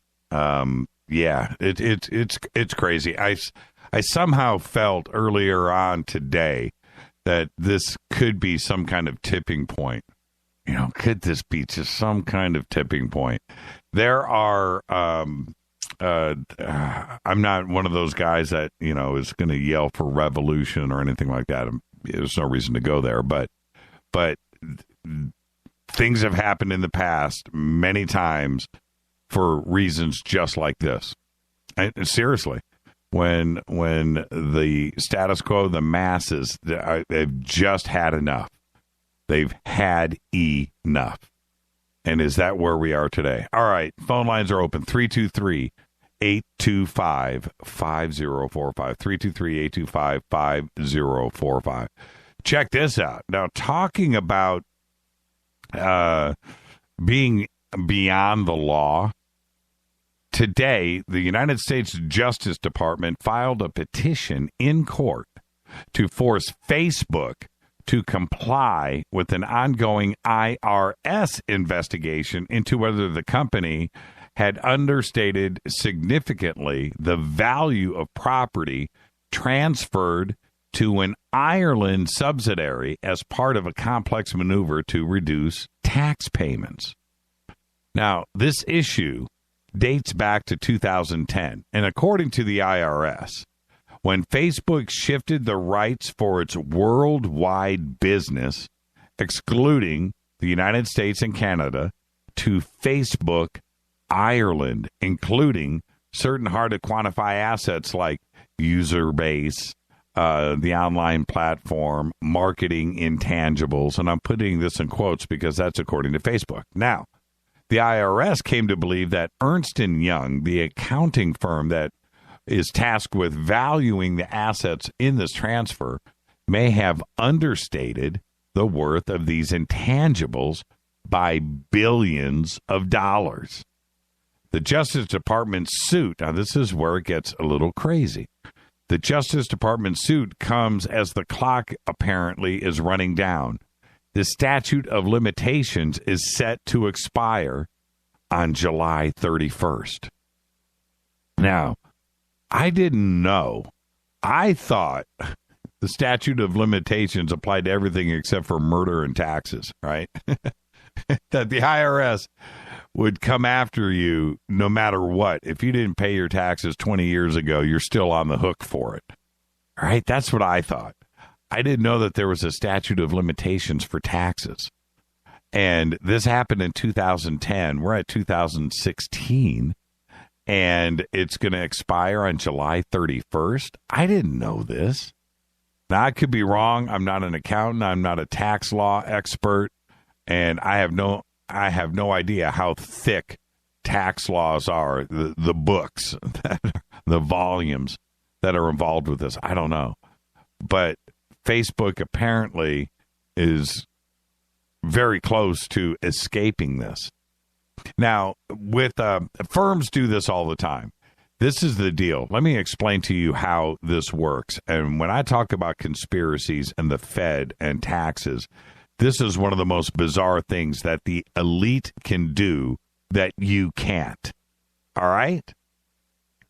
Your taxable dollars are the dollars that sit inside of the United States. And it also applies when you're a corporation. You take your dollars outside, and you hear about this all the time, tax havens, these countries, right? You take the money outside of the United States and you let it sit there, you're off the hook for paying taxes on it. That's how it works. Then you only pay taxes if the money is brought back into the United States. And then there are certain windows of opportunity that comes up. They call them, tax holidays, where the government will step up and say, and you never hear about this, but if you bring your money in now, you don't pay taxes on it. Boom. Everybody brings the money back in. They have a little window. They got a week. They got a day. They have a weekday. And you bring the money back in. And so they let it sit out there until these little tax holidays open. And then they bring the money back in. And that's how they avoid it. You and I don't have that opportunity. But think about that for a second. And that's what's going on here. And also, the strange thing that's going on here is the taxes that they're paying in Ireland on this money are minimal, right? And because it's in Ireland, the UK doesn't enjoy the money either. And the UK right now is like, wait a minute. Ireland has turned into this little tax haven for not only people around the world, but people in the UK too as well. It's a really interesting situation how Facebook would choose Ireland, of all the places in the world, to make it their world headquarters and dump all of their money there. Interesting. And they have until July 31st. It's a chunk of money. And I want to bring up another point here when we talk about the Fed and taxes and money and borrowing. When you have your money over in Ireland, right? And you need that money. If you bring it back into the United States, you're going to pay a tax rate on it, 35%, 25%, whatever, right? If you bring it back. It's cheaper for corporations to just borrow the money that they need here at 1%, 2%, 3% than taking their own money in that they would have to pay taxes on. It's like this crazy thing that's going on. And so once you are part of the elite like that, like Zuckerberg is, they start playing with money like this. It's insane.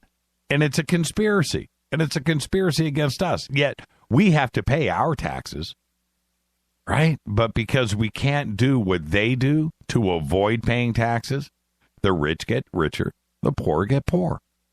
It's a conspiracy, man, against all of it. It's bizarre. It's absolutely bizarre. So I have one more comment on this in a minute, and I'll get back to that. 323-825-5045. 323-825-5045. Starbucks has announced that they are planning to increase the price of its select drinks. When? Next week, July 12th. Some prices could go up as much as 30 cents a cup. The announcement is on the price hike came last week after some customers were charged the higher prices that were supposed to start on July 12th by mistake. Starbucks still won't comment about which drinks are getting more expensive, but it is going to impact their beverages. And also, then Starbucks came back with, if you overpaid last week, call our customer service line and we'll get you your 30 cents back. Oh, so nice. All right. In a report to Congress, the Administrative Office of the United States Courts found federal and state wiretapping requests increased 17% from 2014 to 2015. More on that in just a second. The principal target was drug investigations. Cell phone wiretapping was the leading request.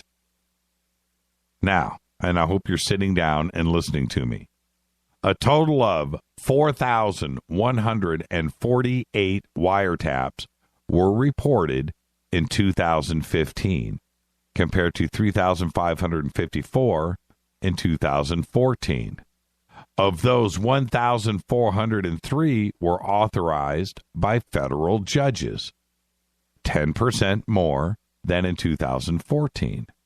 2,745 of those 4,148 were authorized by state judges, an increase by 21%.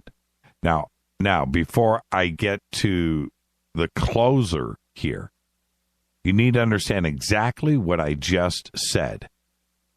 Okay? We're talking about an increase of 17%, 4,148 wiretaps. The principal target was drugs, and cell phones were the leading request. Now, did you digest that? Okay. Are you ready? None of the federal judges' approvals and requests, none of the state judges' approvals and requests were rejected. Not one application for a wiretap was denied in the year 2015. Not one. Now, what is going on here? It doesn't make any sense. Every single request was legitimate. Every single request was backed with with a case file. Everything was on the up and up. Not one request was denied. Now, one has to say, how is that possible? You've seen it in the movies in the years gone past. They go in and they ask for the wiretap, and the judge goes, well, you know what? What's really going on? We need to do this, man. We need this tap. Well, you know what? I'm not so sure if we're in the boundaries of the law here. You know, what have you got? We're running on a hunch. You're running on a hunch. You want us to break the civil liberties of the United States and the Constitution and everything else? You really, Judge, we need, no, request denied. Whatever happened to that? Right? Every single application and request was approved at the federal and the state level. 4,148 requests, 4,148 approvals. And that just doesn't sit right with me. Something is not right here. Let's go to the phones. Hi, you're live on Fade to Black. Hi, Jimmy? Yes. Who's calling? This is John from Los Angeles. Hi, John from Los Angeles. How you doing, man? Hi. I just want to say you are the effing man, sir. I had something on my mind lately. I've been wondering.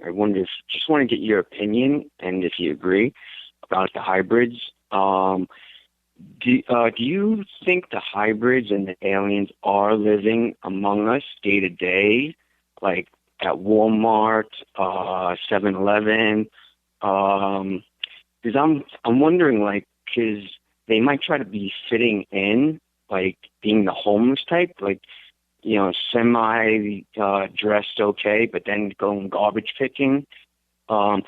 I mean, I would think, you know, I used to think like that they were like, you know, just crazy drug addicts and just on some type of high. But I'm wondering if maybe they are the kind of they're the alien hybrids and the aliens who are taking the human form trying to fit in.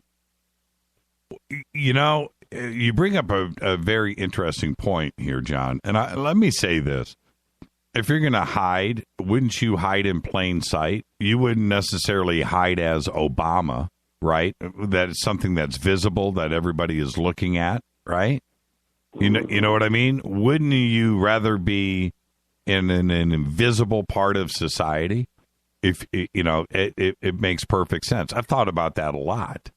And the other part to that. Now, I'm not here to freak you out or scare you or anything else, but you've listened to this show enough and you know my view. And my view is, of course, we're being visited today. I've had my sightings. I know that they know that we're here. Our Earth is 4.5 billion years old. We've been sitting here very visible for the last billion years, you know, nice glowing blue planet. You know, 3.5-4 billion years ago, we were probably bright red and covered with lava and volcanoes, right? but so let's say for the last billion years, it's been a beautiful place, covered in water and trees and green and oxygen and life. You know, we glow in the dark. And so they've known about us and have been visiting here for a long time, way before we were ever here, for sure. And so they know how we've been growing up. You know, they know where we're at now, electricity, and they know that we've been visiting the moon and sending probes out into space, and they know about our technology. They know about us, and more than likely, we are not any different from them. In other words, we're all made from the same stuff. The universe is made from the same stuff. The same elements are there. Is it possible that in another universe, in another place and time, that there's a whole nother chart of elements that is completely different than us? I doubt it. You know, we're still going to have carbon and hydrogen and oxygen and helium and gold and diamonds. You know, all of that stuff is out there in the universe. We're all made from the same stuff. So when you look at it like that, and gravity is what it is, then you know what? Maybe we all would have 2 feet, 2 legs, 2 arms, you know, a head, a couple of eyes. Yeah, I totally agree. Right? So you're right. Now, how much is it that they would look like us that they would actually be unnoticeable? I don't know. But you think like maybe that they're from, you know, like Venus, because they look, you know, supposedly just like us, but they're not from this planet. Why not? And they're trying to fit into our culture. Why maybe not? Is it like, yeah, why not? I would. And see, you know, John, all of these are really great points. And one of the things that, and this is why I enjoy, you know, speaking with callers like you, is when I look at the universe and I wonder about E.T., right? All I'm doing is wondering, like you are right now on this phone call. You're wondering, you're thinking, right? Well, you know what? E.T. is doing the same damn thing. He's on his planet wondering about the solar system. What are they like? You know, and you know, do you understand what I'm saying?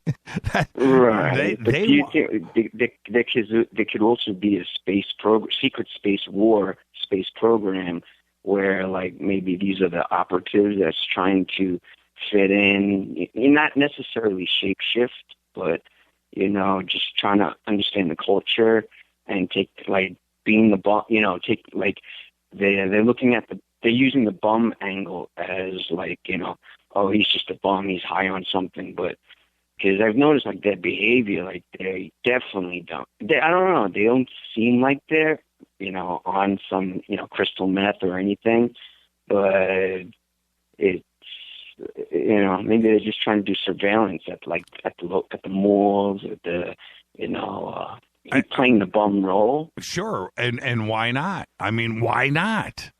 Because the very thought that you are having right there, that inquisitive thought and wondering about that, that's exactly what you would have to, you know, put in their mindset on the other side, you know, coming back towards us. Everybody, I would think, would have the same type of inquisitiveness about them. You know, so they would wonder about us just like we're wondering about them. And if they had the ability and the technology to get here and to blend in, you know, why not? I mean, why not? Right. I'm just wondering if it's like there is a secret space program, a secret space war, and they're just, you know, operatives trying to fit in and get, you know, reconnaissance in the sense of how this culture works. Of course. Of course. And I'll flip it back around on you, John, one more time. What do we do here on our little planet? What do we do here? We fight with each other, right? We have borders. We have lines between countries and lines between religion, and all we do is fight each other. Right? Right? Now, it's like we're kind of pitted with each other. So if you take that out into the universe, you know, into a grander scale, why wouldn't that kind of stuff be going on out there? We're doing it here. Right. Right. With the petroleum and, the macroeconomics of, the oligarchy that we're running under right now. Yeah, absolutely. And the thing is, when I speak like that, then I also I kind of contradict myself in that I'd like to think that we are growing up here and we're maturing, and eventually we're going to get beyond this party life that we have, fighting with each other and wars and all of that, and we're going to grow up and get past that, and that maybe ET is, has matured and is not, war is not the way. I don't know, man. It just seems like it's in our DNA to just go out and fight. And I don't know why we do that. And maybe it's the same with ET. I don't know. Yeah, I mean, I think it's the cabal that's obviously the obvious that's, kind of not wanting to let go of what their grasp is. And we're at that cusp right now where it is that transition. I mean, that's what I'm thinking. I mean, I could be wrong, but from what I'm seeing now, how things are revolving, and I totally agree with you that something big is going to happen this year. I mean, there's just too many crazy things going on. Yeah, it feels like things are in flux, and I just had the belief that we'll behave and manage to work through things that not only in the world but also here in our own country. I think things will ultimately be okay. That's my own belief, and if everybody just had my mentality, this audience does. They get what I'm saying, but I'm talking about the world in general. If we just move on and get past this, because you know what, this planet, this is all we've got right now, and fighting amongst us and each other it's bad. Right. It's just so self-destructive. And it's sad. It's really sad.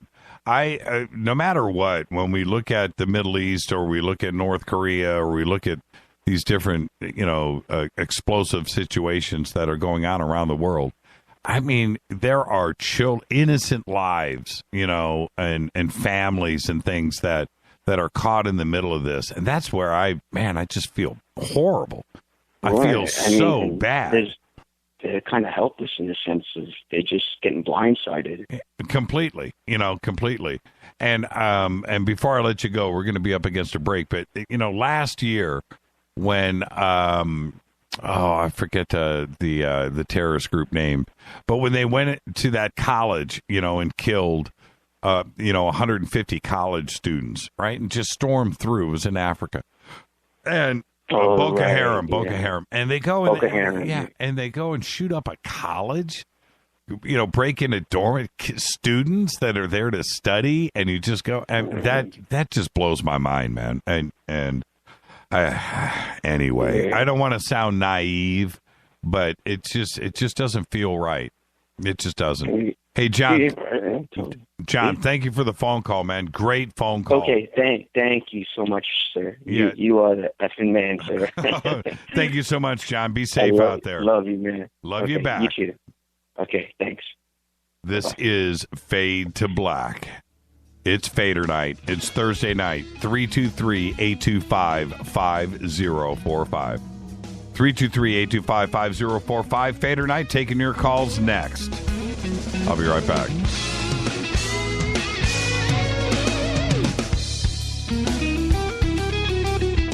Hi, everybody. This is Rob Halford, the Metal God, on JimmyChurchRadio.com. KGRA Radio. Intelligent talk. So, you love talk radio? Then you'll love TalkStreamLive.com. TalkStream Live is always on, 24/7, with the best streaming talk shows. Find your favorite talkers and discover some new ones. It's free, readily available online or on any smartphone or tablet. Finding your favorite talk shows all in one place has gotten a whole lot easier. Just go to TalkStreamLive.com. Be sure to download the free apps from Google Play or the iTunes App Store.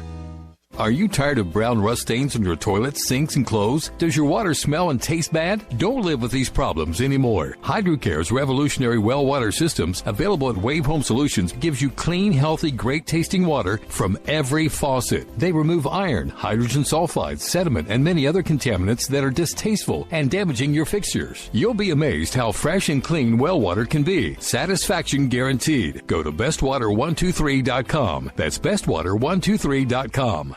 So, you love talk radio? Then you'll love TalkStreamLive.com. TalkStream Live is always on, 24/7, with the best streaming talk shows. Find your favorite talkers and discover some new ones. It's free, readily available online or on any smartphone or tablet. Finding your favorite talk shows all in one place has gotten a whole lot easier. Just go to TalkStreamLive.com. Be sure to download the free apps from Google Play or the iTunes App Store.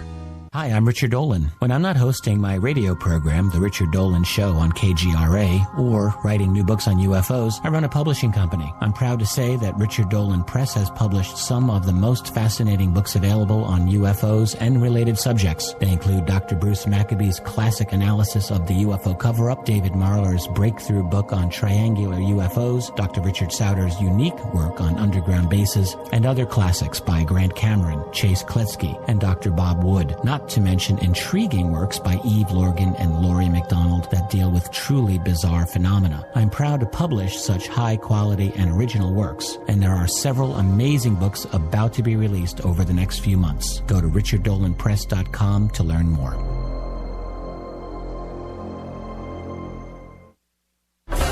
Did you know that when you're on the road with limited data or Wi-Fi available, you can still listen to every minute of Fade to Black by just calling 605-562-4482. No smartphone, app, or internet needed. It saves your data plan and no extra cost if you have unlimited minutes. Just call 605-562-4482. You can listen to me, Jimmy Church, on any phone, anytime, anywhere. Go Beckley Tappy.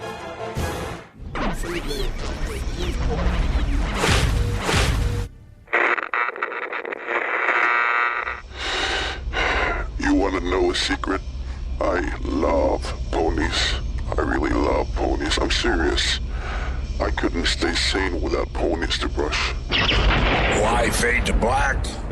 Because you never got that pony, damn it. This is Fade to Black with Jimmy Church on the Game Changer Radio Network and KGRA, the Global Radio Alliance.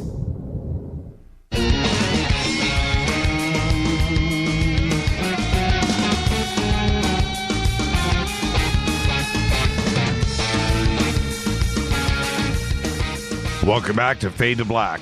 It's Thursday night. It's Fader night. I want to hear from you. 323-825-5045. Crazy night in this country of ours. I want to hear from you. 323-825-5045.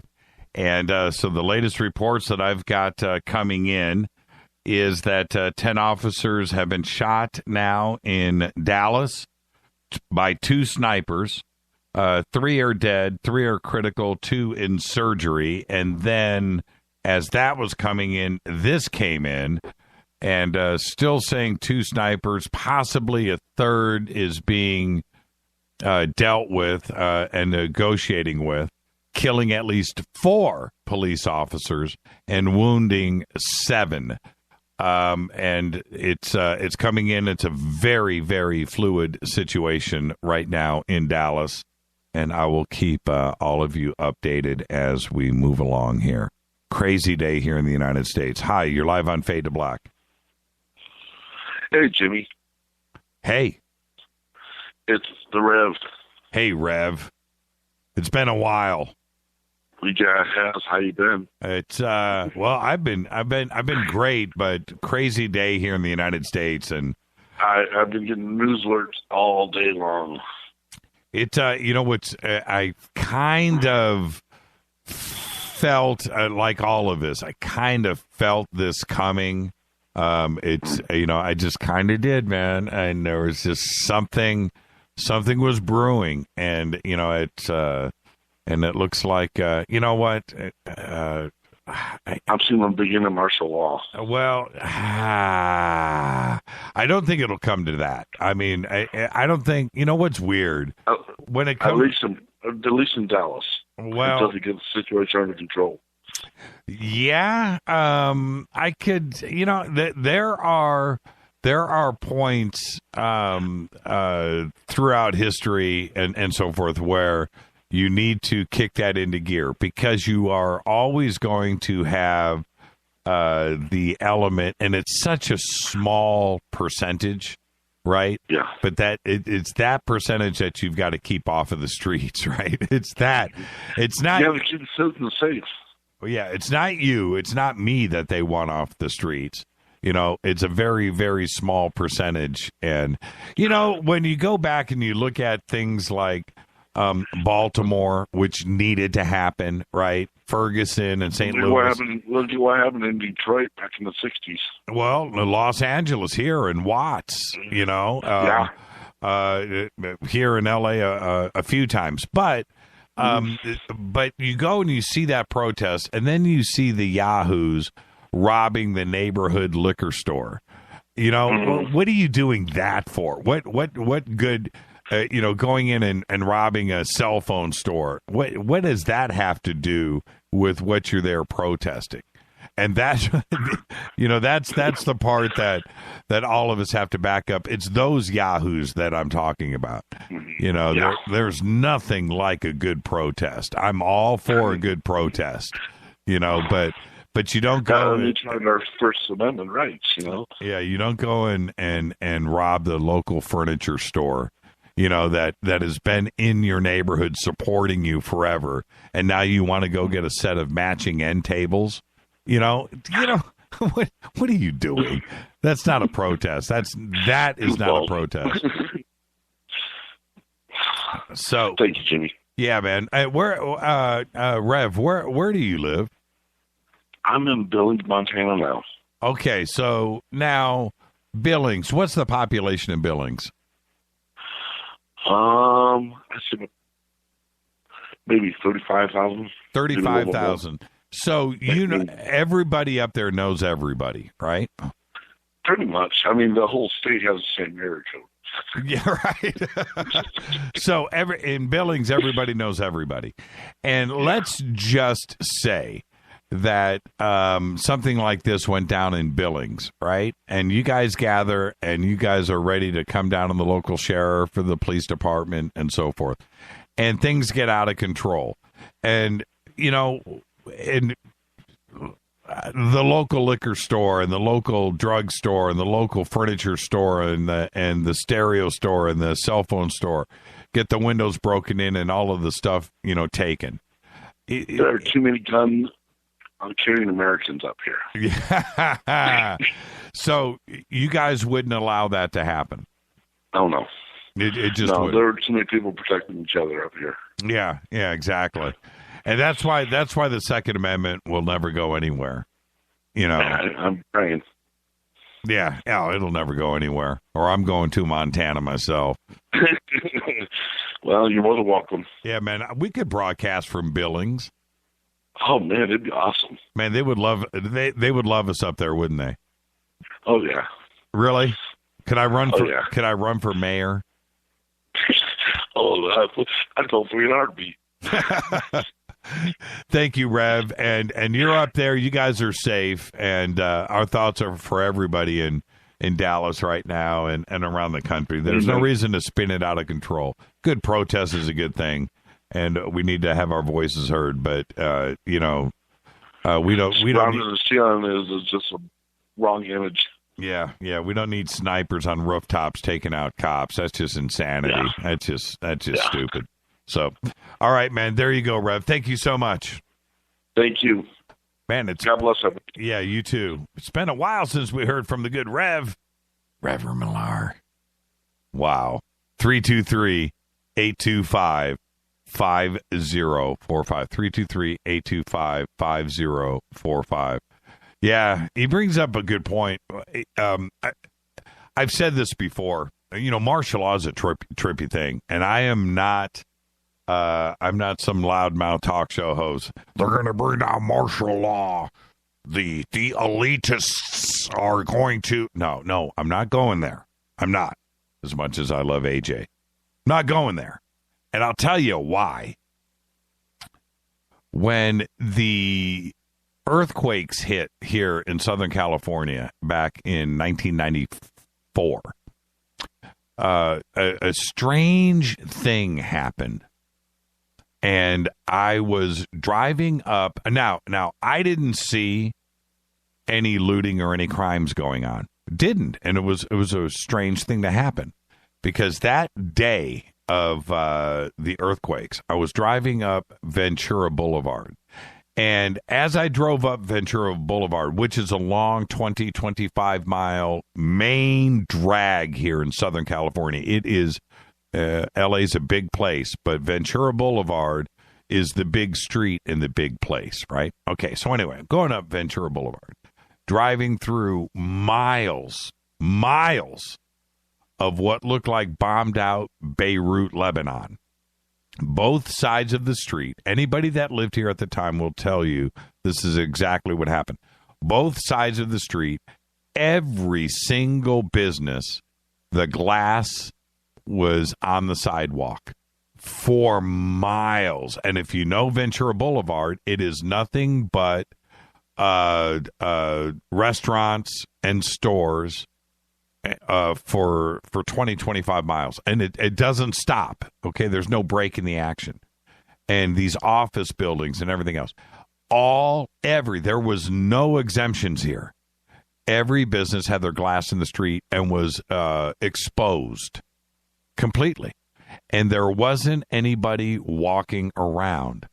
Now, if you wanted to, you could go up to any one of these stores, reach through and grab something and go jump in your car. It was not going on. Okay? There were no police anywhere. There were no fire trucks. There was nothing. It was a bizarre drive. And I was going to my in-laws' house. And so, driving. And the next day, as I ventured back out into this craziness, I saw National Guard troops on every corner, 2 or 3, 4 guys standing there, machine guns, fatigues, and I felt good. I felt safe. I felt okay. It wasn't about the thought of martial law. FEMA's rolling in. Here we go. It wasn't about that. It was the feeling of security. It really, really was. I didn't have one thought or consideration of martial law or what the implications were. I didn't care. I felt safe, and it was cool. Hi, you're live on Fade to Black. Hello?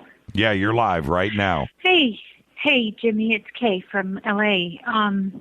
I have been triangulating all the various data that's been going on for the past couple of months, especially.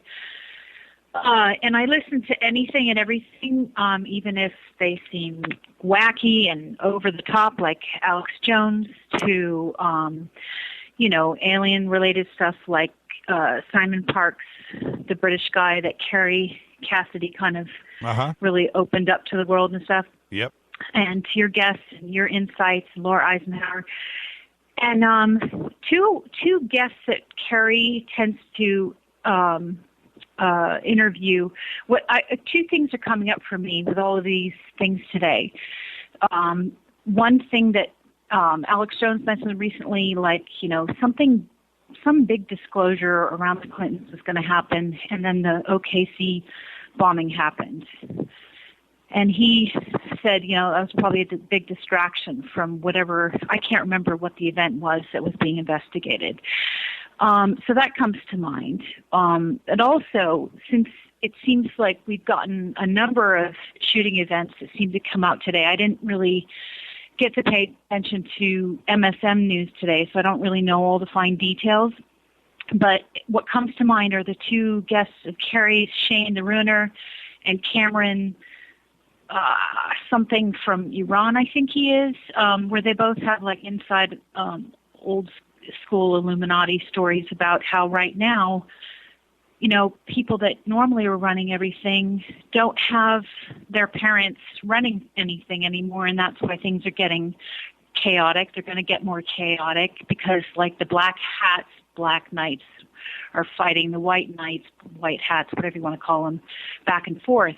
And that's what came to mind with all of these random events today, were those two thoughts. So I just wanted to share that and get your take on it. Actually, my take is one thing. I want to hear your take. How do you mean? I probably rambled and didn't. No. But what as you digest all of this coming in from all directions, because it has been accumulating, like you said, from a lot of different sources over the years, and then here we are today. So as you now put all of this into a blender, this show included, right? You're allowed to put me in that blender too. What's your take? I think overall, the good guys are winning. The bad guys are freaking out. They're a crouching tiger in the corner, and they're doing anything and everything, and that's why the truth is revealing itself, because it's like that kid that stuck their hand in the candy jar too much. You know, they've got chocolate stains all over their arm, and they forgot a few bits. And that's what I think of with, like Alex Jones today was saying, you know, even the left-wingers are starting to realize that love Hillary. They're starting to go, wait a minute. Not everybody's above the law. Right. And so I love how I think the way that I think Lynch was caught between a rock and hard place, couldn't do anything. You know, she's trapped by her Clinton's husband in the plane, said, like, you know, probably threatened her with her life or her children's life or whatever. Yeah, they probably talked about grandchildren, maybe how long they're going to last. And then, so she couldn't do anything. And then, meanwhile, I think I heard one of your guests tonight say, you know, everyone's scared crapless about them.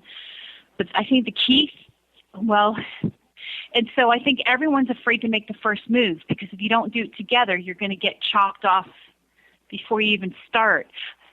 I actually have a theory that I don't want to say because I want it to come true, if that makes any sense. Because I think, knowing that all sides are probably listening tonight, and I don't want to hurt the good guys by saying my real honest theory.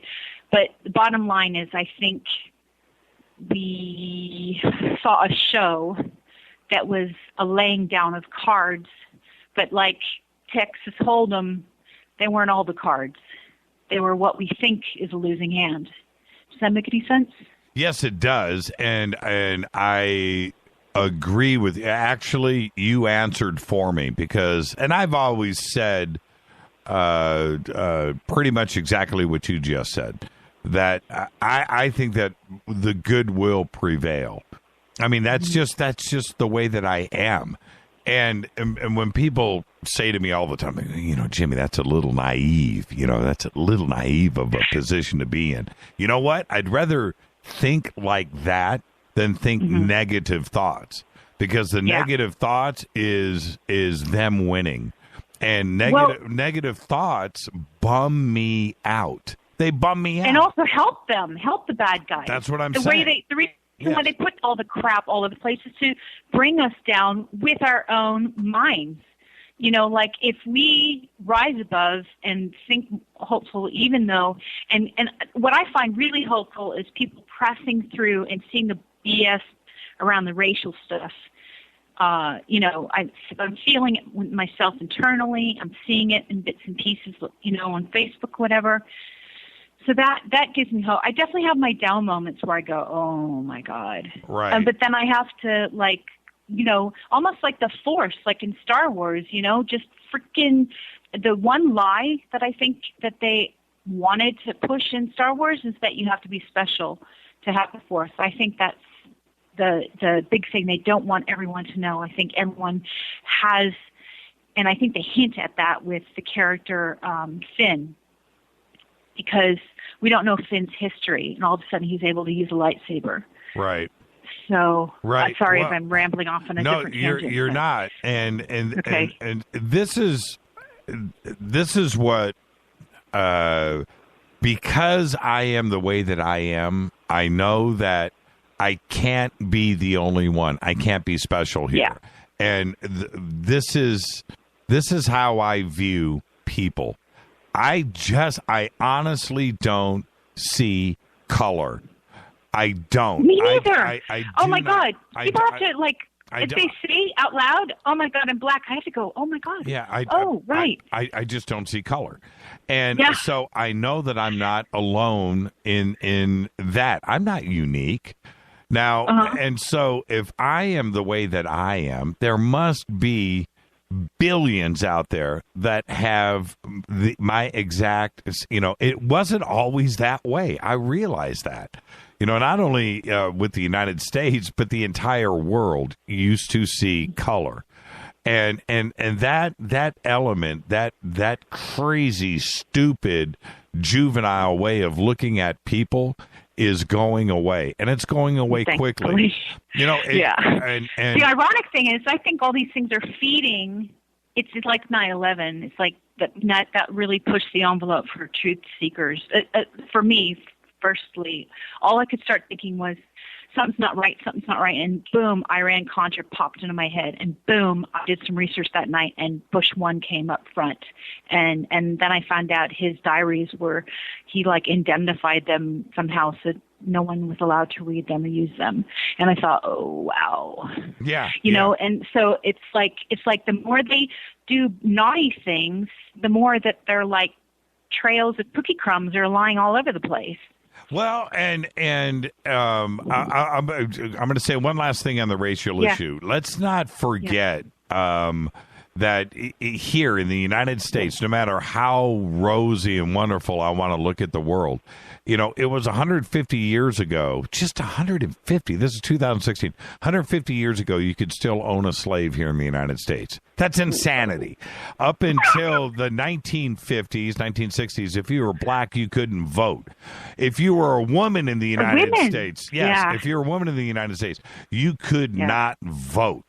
And if you were of different races, it didn't matter. Japanese, Chinese, you know, Persian, Middle Eastern, Irish, you couldn't get a job. Right. Wow.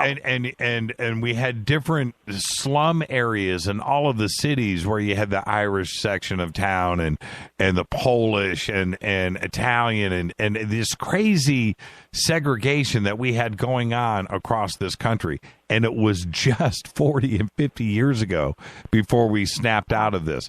So when people say that it's really, really bad here, you know what? No, actually, it's really bleeping good here. We've worked past and worked through so many different issues in this country to get to the point where we are now that, my glass is half full. And yes, I'm hopeful for the future. I really, really am. When I look back at the way it used to be and the way it is now, it's not perfect, but we're moving in the right direction. And that's why I don't see color. I was raised in an era, you know, through the 60s and 70s and 80s where color was no longer an issue. And I don't see color. And I'm not the only one. I've said this. You live in Los Angeles. I live in Los Angeles. Los Angeles is the one place in the world, for sure, where you cannot be a racist. You can't. You can't. If you wanted to walk around like you were in the Aryan Brotherhood in L.A., you got a bad day coming to you here. Right? You got a bad day. You are on your own. right? But also, with the same token, you can't be black and racist in L.A. You can't be Korean and racist in L.A. You can't be Mexican and racist in L.A. because here we all get along, and we really do. I mean, and you can go anywhere in Los Angeles. If you're black and you want to go anywhere in LA, you want to go to Beverly Hills and eat or hang out or walk the streets, you can do that. If you are white and you want to walk the streets of South Central, you can do that. You know, or Mexican or whatever. There are always bad elements out there. It exists. But by and large here, you cannot be racist. And I wish that the rest of the world was like L.A. or New York. Look at New York. You can't be a racist in New York. You're gonna get run out of town. So it's the truth. It's really the truth. Now back to your other point, and before we I'm trying to answer all of your questions. This is the other thing that back to Hillary and Bill and the power that they have that you were referencing earlier. You know, here you're breathing heavily into the phone. Try not to. Sorry. Okay. Is this the fear that they that is around them, and I totally agree with that. In Washington, everybody's trying to get ahead. They're trying to step on the people that are below them, create a pile of bodies, and climb to the top of the pile of bodies and move forward. That's called politics. That's Washington, D.C., and it's a nasty cesspool of negativity, right? Well, so if you're around Bill or Hillary or other politicians out there, you know, you don't want to piss anybody off. You want to, and that is what's going on all the time, because everybody is trying to not only stab the next person in the back that's around them so they can move forward. They don't care. They don't care about you or your family or your reputation. They're all about the ego and themselves. That's what it is. And it's the same thing with Bill, Hillary, same thing with Donald Trump. Donald Trump is not innocent. For Donald Trump to be in the position that he is in life, he has money. The pie only gets divided up so much, right? And so for Donald to take his part of the pie, he's taken away from a lot of people. He has trampled on. Trampled on and ruined the lives of countless people. And that's how you get ahead to get to his level of life, right? Man, I want to make America great. All right, okay, good campaign slogan. Good for you. You thought it up. Now you're making your run. I get that. I fully understand it. But to get to where he is right now, he has got a wake of dead bodies in behind him that is knee deep for miles. And that's it, man. Yeah. So there's nobody. Bill and Hillary, dark past. All politicians do.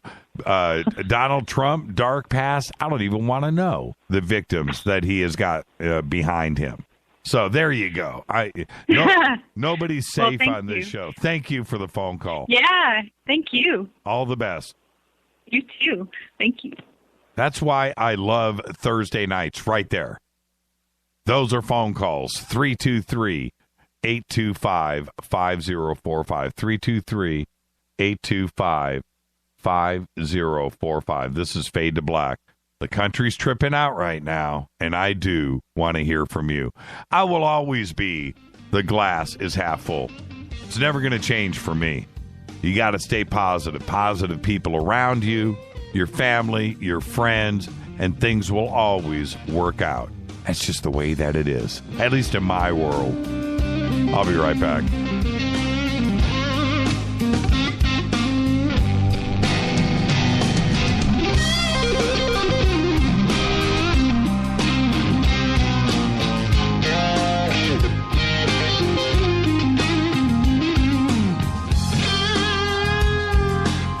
Hey, what up, y'all? Sugar Vivica Fox here, and you are listening to my boy, Jimmy Church, on JimmyChurchRadio.com.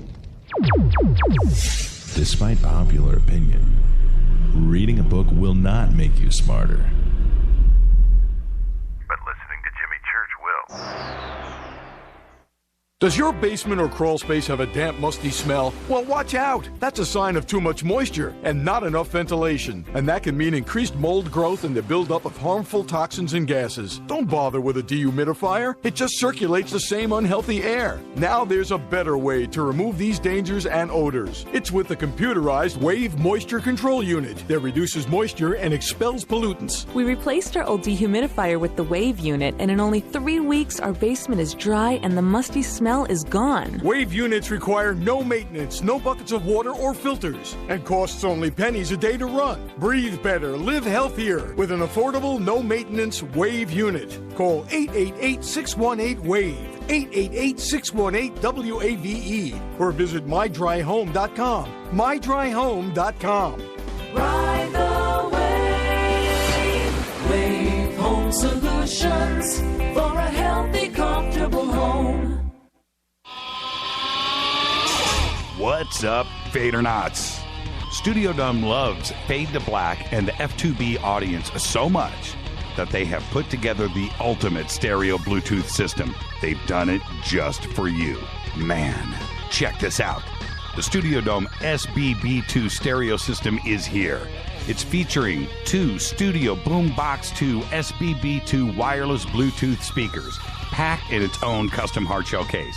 This Studio Dome system features the very latest in stereo Bluetooth technology. The 2 full-range boomboxes are in true wireless stereo. You've got to hear this. It's amazing. It's just $129, and use the promo code JCRTWS, and you'll also get free shipping. It's simple. Just go to jimmychurchradio.com, click on the Studio Dome banner. Go Beckley Tepe. Erica, Brittany, Gabby, and you're listening to JimmyChurchRadio.com. It's not a lifestyle we chose. We were born this way. KGRARadio.com.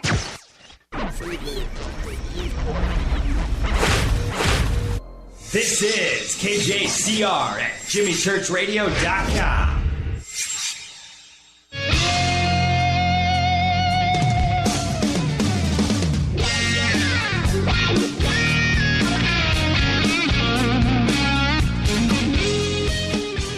Welcome back to Fade to Black. I'm your host, Jimmy Church. It's Thursday night. It is Fader night. 323-825-5045. The country's in flux. The world is in flux. Things are changing. Things are strange. There is a dark force out there. That's what this show is all about. Let's try to fix this one call at a time. 323-825-5045. Hi, you're live on Fade to Black. You're live. Hey, Jenny, what's up, man? Who's calling? Hello? You're live on the air. You're live. Drop the call. Hi, you're live on Fade to Black. Hey, brother Jimmy, this is Bob again. Oh, hey, Bob. Yeah, I just called back to say, hey, I just had to wish Brother Les big congrats on his brand new niece. Yeah, congratulations, Les. Thank you for that, Bob. Oh, no problem, man. You have a good one. Bye. You too. Bye-bye. Hi, you're live on Fade to Black. Oh, I'm okay. How are you? It's Dino. Oh, hey, Dino, what's up? Well, I wanted to pick up on what you mentioned right before the break. I usually like to listen to this show to look at the big picture of things, but I got a little bummed today. But you got to keep doing what you're doing. You got to keep doing. You got to take care of your health, whether it's taking your vitamins. You can't stop exercising. I did some chores around the house, and I've been, unfortunately, in my short life, been through a lot of these things. I've been around riots. I've had friends die under strange circumstances. And you can get into a funk, It seems like the whole country or world is falling apart. And all I can tell you is it usually gets a little better somehow. And I wanted to just tell a story about, especially when I was younger, I had my problem with cops sometimes. I mean, I'm not a bad guy, I'd never been arrested, but it seemed like maybe because I was younger, maybe it was the cut of my hair, but years ago, a lot of my friends and all had some bad interactions with some bad people who happened to have a job as a cop. And maybe it's because I'm getting older and maybe I don't go to those dark places. I'm not living in the middle of a big city anymore. But, when you're out at nighttime, okay, and you're driving around, you're very vulnerable. And it seems like too often they put the newest, on the graveyard ship, the newest, youngest, least experienced cops out on the street. And I know, I can't say I know, but I can imagine what it's like to stop strange people every night, and you don't know what they're going to do to you, or how they're going to act, or what their problem is, or whether they're going to attack you.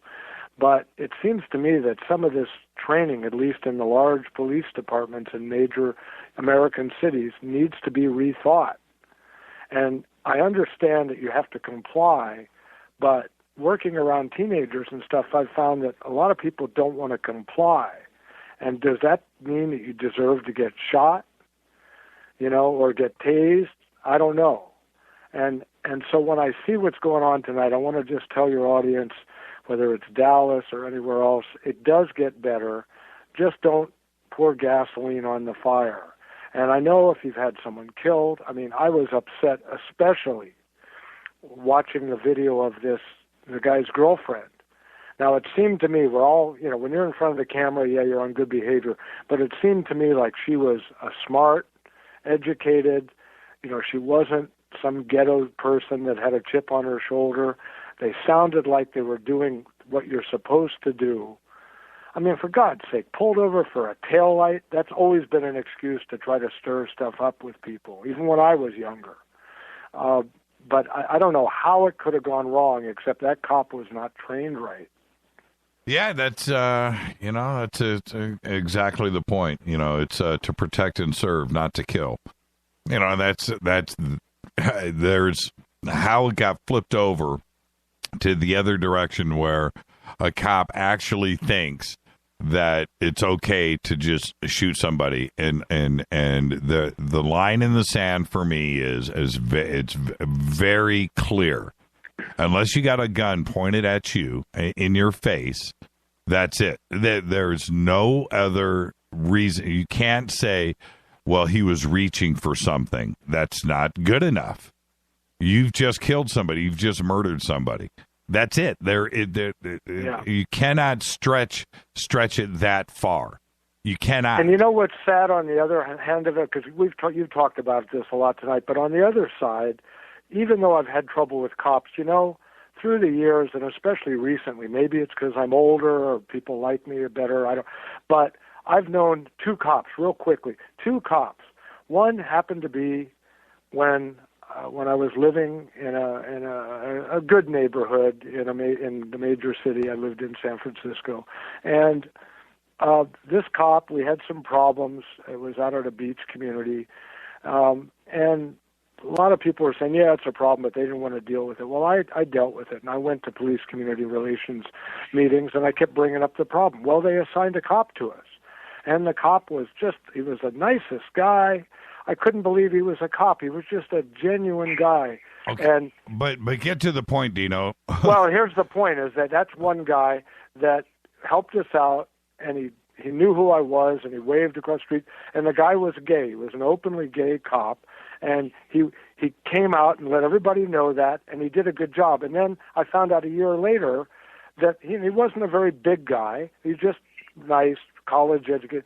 Well, he found a felon that was on the lam in our neighborhood who happened to be driving through, and when he confronted the guy was like twice his size, tried to take his gun. And this little guy fought off this guy for like 10 minutes until backup came, and he never gave up his gun. He got his arm broken, and he's a nice cop. He's trying to do the right job. And a second time this happened, a cop came by in another neighborhood I was in, and it was a problem I was having, and he rang my doorbell one night. I went, oh, God, a cop at my door? I went down, nicest guy, young cop, very nice. He said, I'm going to try to help you with this problem, people breaking into cars. When does it happen? And he was doing good police work, and I found out 6 months later, this guy got shot and killed by some clown. Yep. So I feel badly on both sides of the issue. Thank you for the phone call, Dino. All right. Hi, you're live on Fade to Black. Hey, Jimmy, how you doing? I'm doing good. Who's calling? This is Brent in Boise. Hey, Brent in Boise. How you doing tonight? I'm doing great, man. Hey, just sitting here listening to your show, and I heard you made a comment earlier about women voting in America. Yeah. I was listening to Ground Zero last night, and one of his callers called in and pointed out that according to the 19th Amendment, that a woman cannot be a president of the United States. Interesting. According to the Constitution. Interesting. Did not know that. Yeah. When they changed it that women can vote, they never changed it that they can be a president. So constitutionally, she shouldn't be running. Another thing that I seen that I wanted to bring up to you was I seen that NBC's got a new show coming out called Timeless about time travel. And hoping that's really good, because I know how you feel about time travel and how we all feel about it. Right. It's on NBC. It's called Timeless. Yeah, it looks pretty good. Man. Just from the previews. All right. NBC coming on strong. Right. Yeah, this 19th Amendment thing, I'll divert that over to Twitter, and let's see if somebody can pull up some facts on that. What you would have thought that the Trumpster would have brought this forward already. He's done everything else, but that's interesting. What did Clyde have to say about it? Clyde looked it up, and he was reading it, and it kept saying he, talking about the president. It never once mentioned a she. In fact, he mentioned it, that it says he 25 times or something like that in the 19th Amendment, and never refers once to a she. Okay, it's I just pulled it up here. The right of citizens of the United States to vote shall not be denied or abridged by the United States or by any state on account of sex. That's the 19th Amendment. Congress shall have the power. Section 2. Okay. Yes. Well, let's see here. Oh, man. Well, okay, this is long and complex. Every state has got their own section of this, too, as well. Okay. Well, it's, let's see. This is all about the woman's right to vote. It doesn't say anything about that I can find. Okay, I'll turn this over to the audience and have them hit me with the section of this of the 19th and let me know, because it says here this is about the right to vote, but and the suffrage movement, but suffrage it effectively overruled Minor versus Hammerstedt, which is a unanimous Supreme Court rule, the 14th Amendment, which did not give the right to vote. The 19th Amendment was first introduced in 1878, and Congress approved the amendment and submitted it to the states for ratification. It was ratified. So this is about the woman's right to vote. Okay, so if there's something in here about that a woman could not be president of the United States, I'd like to know. Somebody send that in to me. Thank you so much, Brett. Yep, have a great day. Yeah, you too, man. Thank you for pointing that out. We'll get to the bottom of it. That is certainly interesting. Thank you, sir. Yeah, thank you, Brett.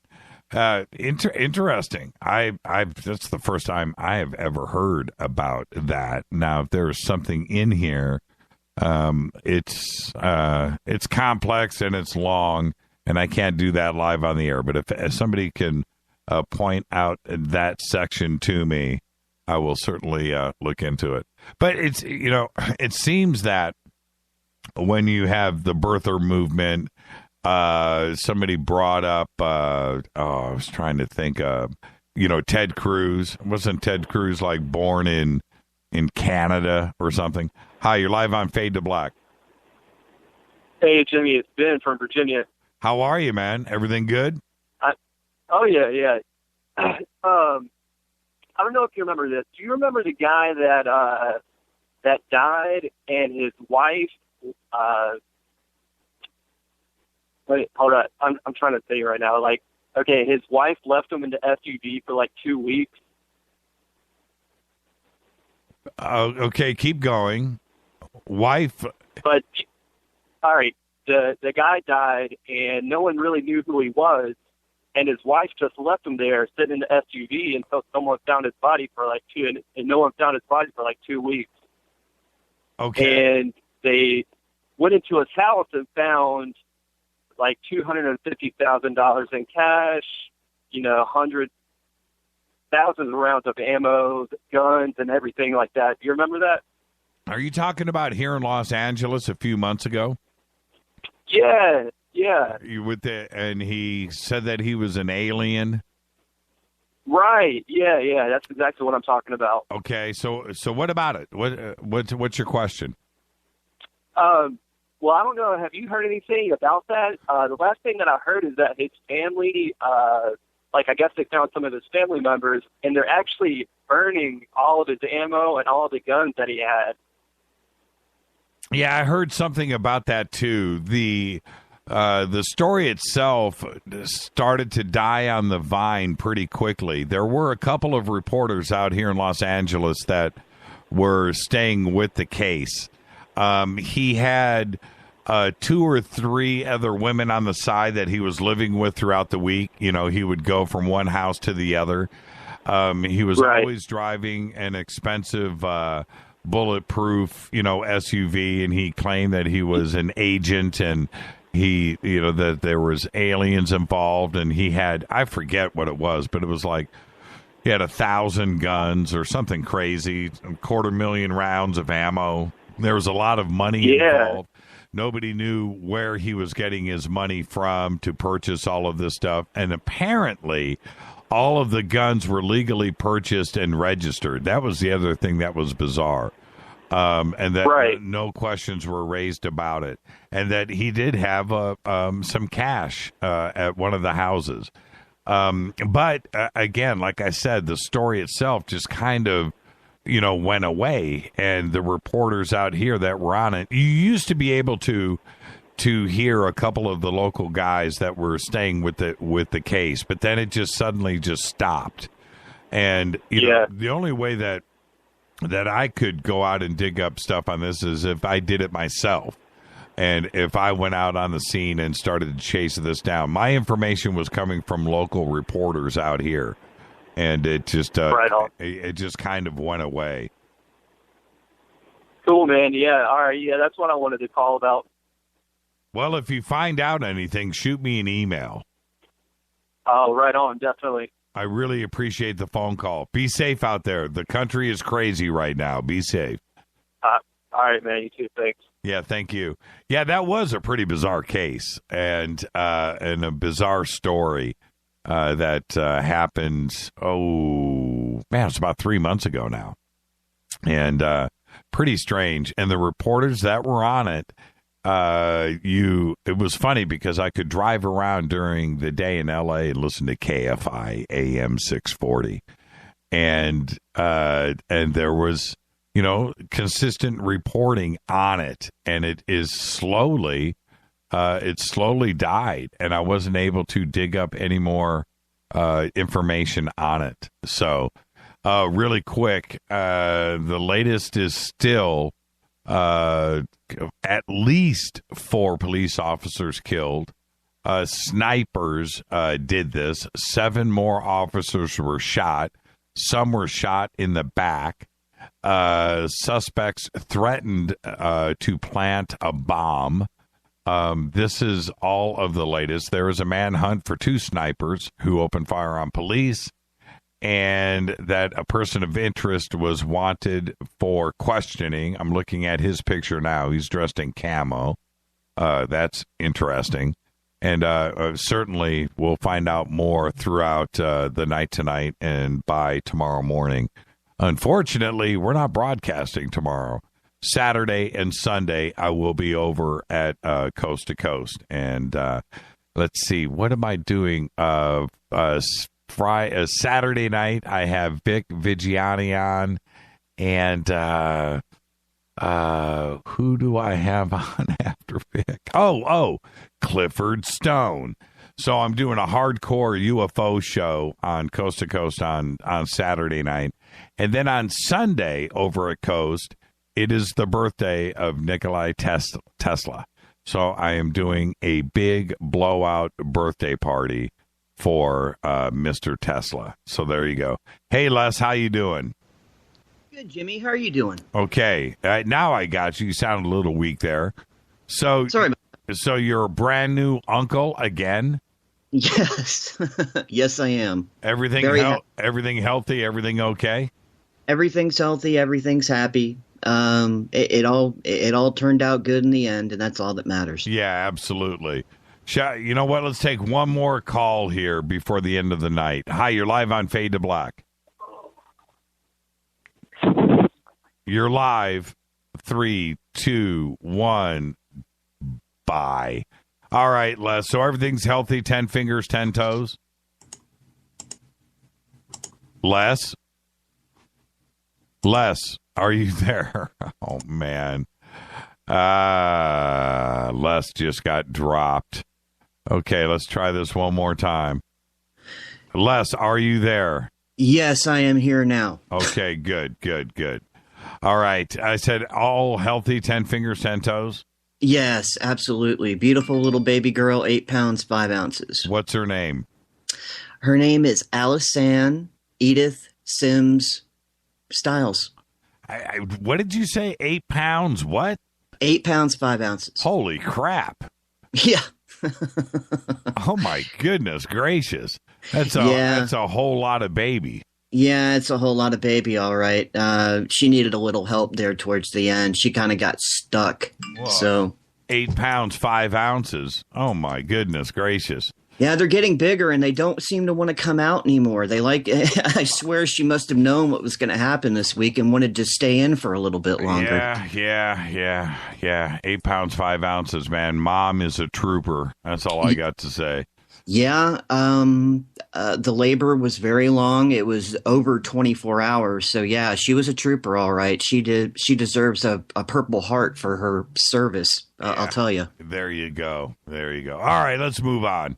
Yeah. Crazy day in the United States today. I didn't miss it. I'm telling you, dude, being busy this week, I didn't miss hearing stuff like this. But, it's... And, you brought up earlier, things are not nearly as bad as we think they are. In other countries, things are much worse than most people here have a fridge, have a house, have an apartment to live in or a house to live in. And I'm not saying everybody. There is homelessness that we need to take care of. We're not perfect. And we do seem to be moving towards more a police state, and it's making people edgy.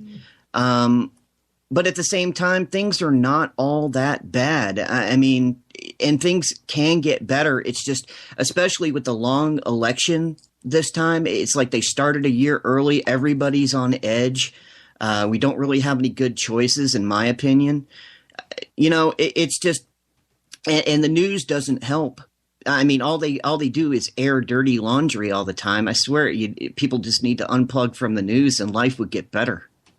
Yeah, if I was president, and I never will be, but if I was president, I would definitely fix the election system. You know what I would do? I would do this. You've got 3 months.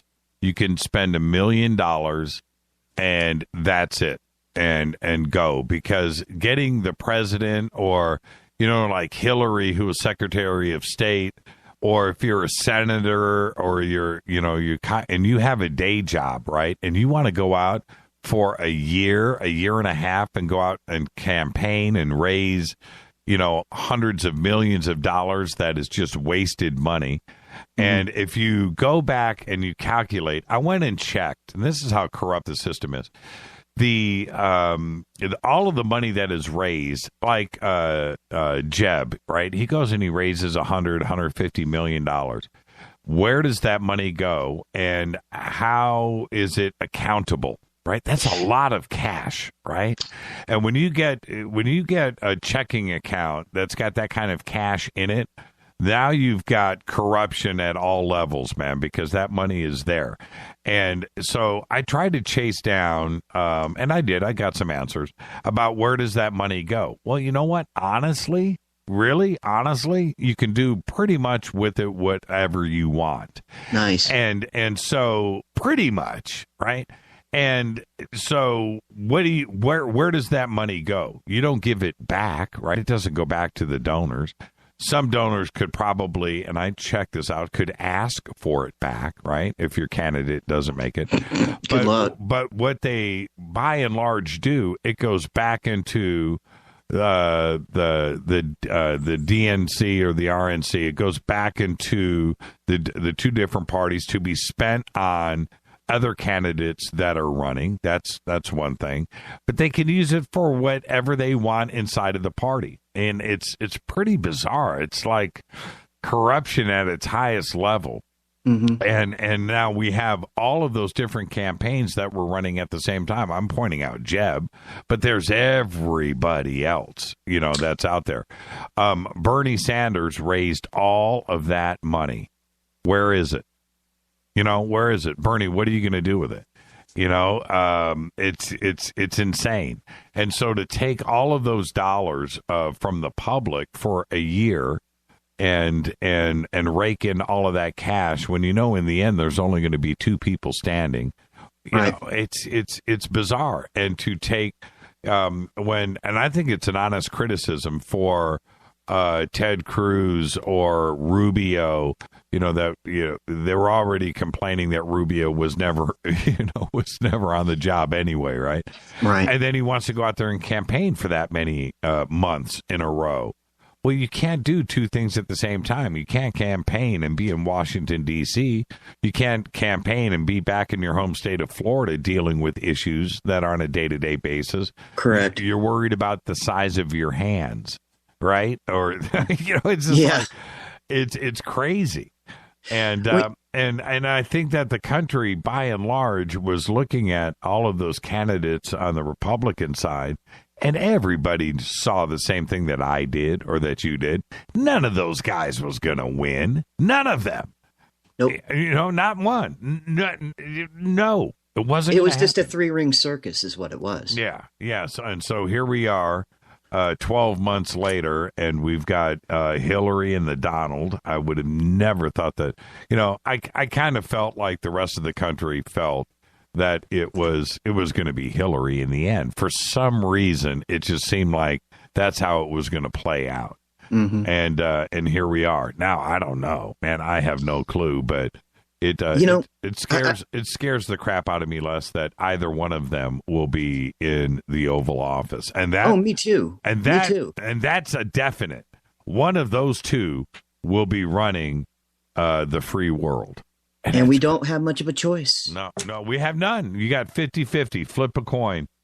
Lesser of two evils, and I don't want to vote for evil. Either way, little or big. Take us out of here, Les. Yes, sir.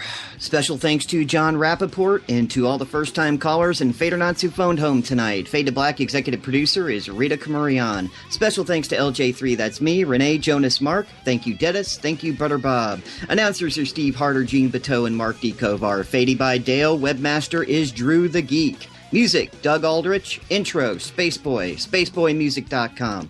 Fade to Black is produced by KJCR for the Game Changer Network. Syndication on KGRA, The Planet. With that, Jimmy and I are out of here. Thank you so much, Les. Be safe out there. Good night. Yeah, the country's crazy right now. Everybody behave, kids. The sun will always be up tomorrow. This broadcast is owned and copyrighted 2016 by Fade to Black and the Game Changer Network. It cannot be rebroadcast, downloaded, copied, or used anywhere in the known universe without written permission from Fade to Black or the Game Changer Network. I'm your host, Jimmy Church. Follow me on Twitter right now at JChurchRadio. Everybody be safe. Go Beckley Teppy.